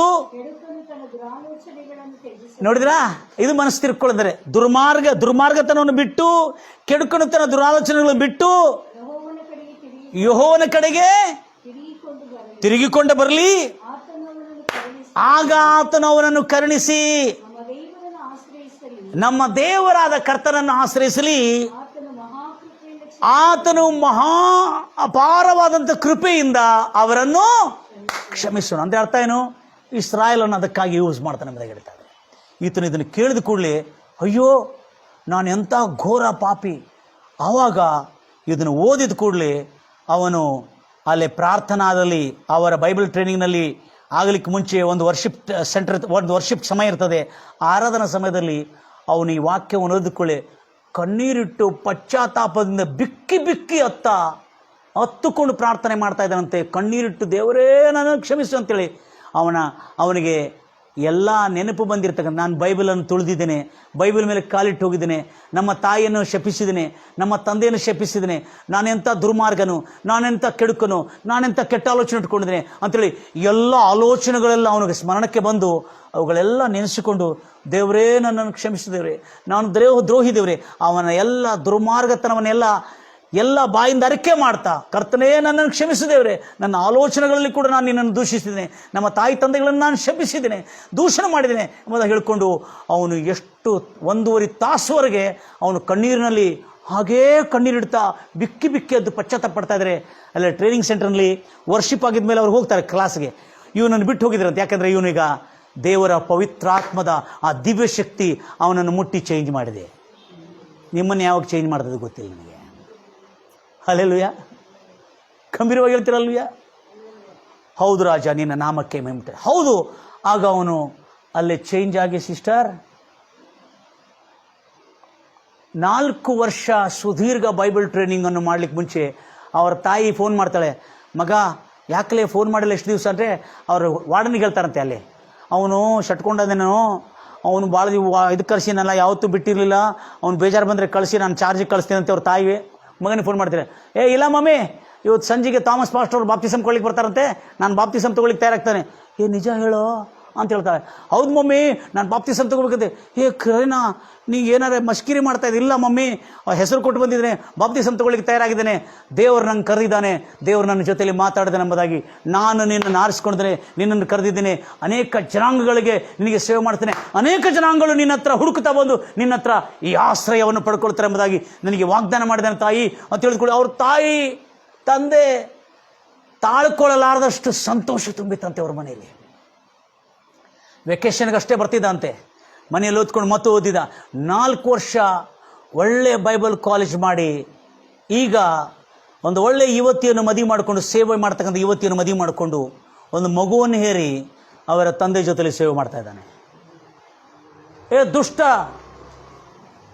ನನ್ನ ಪ್ರಿಯ ಸಹೋದರೇ, ದುಷ್ಟ ಜನರ ಮೂಢನಂಬಿಕೆಯಿಂದ ಬಹಳ ಜಾಗೃತಿಯಿಂದಿರ್ತೀರಿ.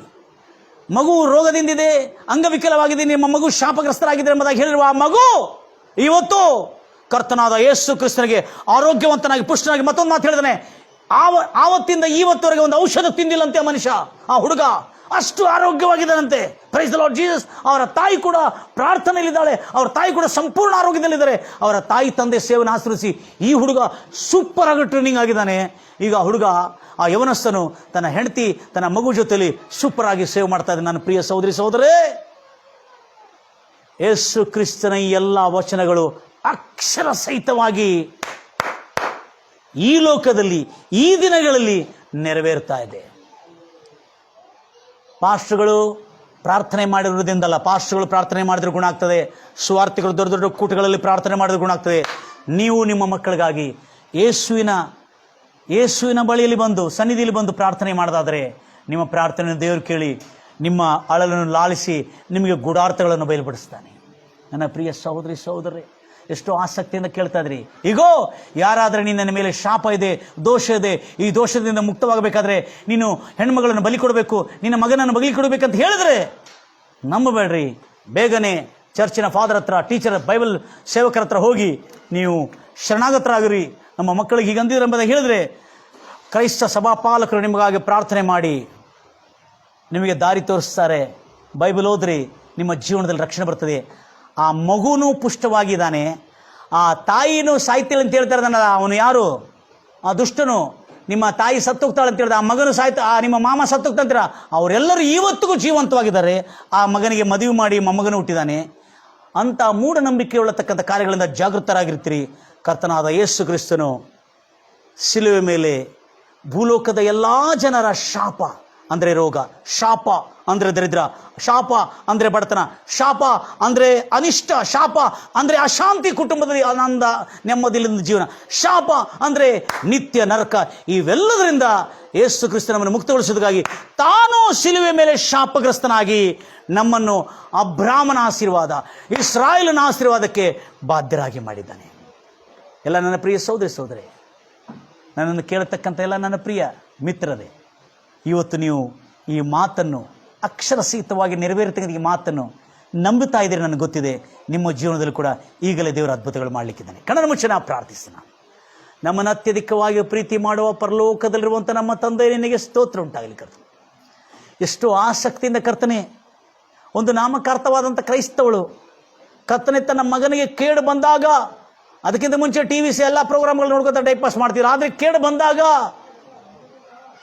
ಕಳಕಳಿಯಿಂದ, ತವಕದಿಂದ, ಬೇಸರಗೊಳ್ಳದೆ ದೇವರನ್ನು ಬಿಟ್ಟು ಹಿಡಿದು ಪ್ರಾರ್ಥನೆ ಮಾಡ್ತಾ, ಹಣ್ಣಾಳಾಗೆ ಪ್ರಾರ್ಥನೆ ಮಾಡ್ತಾ, ಕರ್ತನೆ ಈ ಬಂಜೆತನದ ಅವಮಾನ, ಈ ರೋಗದ ಅವಮಾನ, ಕರ್ತನೆ ಈ ಬಾಧೆಯ ಅವಮಾನ, ಈ ಶಾಪ, ಹೌದು ಬಂಜೆತನ ನನಗೆ ಶಾಪ ಬಂದಿದೆ ಎಂಬ ಅವಮಾನದಿಂದ ಬದುಕಲಿಕ್ಕಾಗುವುದು ಎಂಬುದಾಗಿ ಹೇಗೆ ಹಠ ಹಿಡಿದು ಹಣ್ಣಾಳು ಪ್ರಾರ್ಥನೆ ಮಾಡಿದಳು, ಹಾಗೆ ಆ ತಾಯಿ ಪ್ರಾರ್ಥನೆ ಮಾಡಿದಂತೆ ದೇವರ ಮಕ್ಕಳು ಇವತ್ತು ನೀವು ಪ್ರಾರ್ಥನೆ ಮಾಡೋದಾದರೆ, ನಿಮ್ಮ ಮಕ್ಕಳಿಗಾಗಿ, ನಿಮ್ಮ ಕುಟುಂಬಕ್ಕಾಗಿ, ನಿಮ್ಮ ಬಿಸ್ನೆಸ್ಗಾಗಿ, ನಿಮ್ಮ ಎಲ್ಲ ಸಮಸ್ಯೆಗಳ ಬಾಧೆಗಳಿಗಾಗಿ ಕರ್ತನಾದ ಯೇಸು ಕ್ರಿಸ್ತನಗಳಿಗೆ ನಿಮ್ಮನ್ನು ಸಮರ್ಪಿಸಿ ಪ್ರಾರ್ಥನೆ ಮಾಡೋದಾದರೆ ಕರ್ತನು ನಮ್ಮ ಶಾಪಗಳು, ನಮ್ಮ ರೋಗಗಳು, ನಮ್ಮ ವ್ಯಾಧಿಗಳು, ನಮ್ಮ ದರಿದ್ರವು, ನಮ್ಮ ಬಡತನವನ್ನು ತನ್ನ ಸಿಲುವೆ ಮೇಲೆ ಹೊತ್ತಿದ್ದನು ಇವತ್ತು ನೀವು ನಂಬುವುದಾದರೆ ಖಂಡಿತವಾಗಿ ಕರ್ತನೆ ಕೇಳತಕ್ಕಂಥ ಎಲ್ಲ ನನ್ನ ಪ್ರಿಯ ಸಹೋದರಿಗೆ ಶಾಪ ಮುಕ್ತರಾಗಿ, ರೋಗ ಮುಕ್ತರಾಗಿ, ಬಡತನದಿಂದ ಮುಕ್ತರಾಗಿ, ಆನಂದ, ಹರ್ಷ, ಸಮಾಧಾನ, ಶಾಂತಿ, ನೆಮ್ಮದಿ, ಧೈರ್ಯ, ಸಾಮರ್ಥ್ಯ ಕರ್ತನೆ ನಿನ್ನ ಮಕ್ಕಳಿಗೆ ಅನುಗ್ರಹಿಸು ರಾಜ. ಕೃಪಾ ಸಂಪೂರ್ಣ ದೇವರೇ, ಕೃಪೆಯಲ್ಲಿ ಶುಭವಾಗಲಿ, ಮೇಲಾಗಲಿ. ಯೇಸು ಕ್ರಿಸ್ತ ನಾಮದಲ್ಲಿ ಪ್ರಾರ್ಥಿಸಿ ಬೇಡಿ ಹೊಂದಿದ್ದೀನಿ ತಂದೆ, ಆಮೇನ್. ನನ್ನ ಪ್ರಿಯ ಸಹೋದರೇ, ಭಾಳ ಜಾಗ್ರತೆಯಿಂದ ಇರ್ತೀರಿ. ಮೂಢನಂಬಿಕೆ ಉಳ್ಳತಕ್ಕಂಥ ದುಷ್ಟರು, ಮಕ್ಕಳು ಶಾಪಗ್ರಸ್ತರು, ನಿಮ್ಮ ಮನೆ ಶಾಪ ಇದೆ, ಮಾಟ ಮಂತ್ರಗಾರರಾಗಿರಲಿ, ಈ ದುಷ್ಟ ವೇಷಧಾರಿಗಳಾಗಿರಲಿ, ಅದರಿಂದ ಜಾಗರೂಕರಾಗಿರ್ತೀರಿ. ಈ ಸುವಾರ್ತೆನ ಕೇಳಿದ್ರೆ ನಿಮ್ಮ ಮನೆಯಲ್ಲಿ ನಿಶ್ಚಯವಾಗಿ ಕರ್ತನ ಆಶೀರ್ವಾದಗಳು ಬರ್ತದೆ. ನಿಮ್ಮಲ್ಲಿರ್ತಕ್ಕಂಥ ದೋಷದಿಂದ ಬಂದಿರತಕ್ಕಂಥ ಪಾಪಪರಾಧಗಳಿಂದ ಬಂದಿರತಕ್ಕಂಥ ಎಲ್ಲ ಶಾಪವು ಬಿಡುಗಡೆ ಆಗಲಿ ಎಂಬುದಾಗಿ ಹಾರಿಸ್ತೇನೆ. God bless you. God loves you.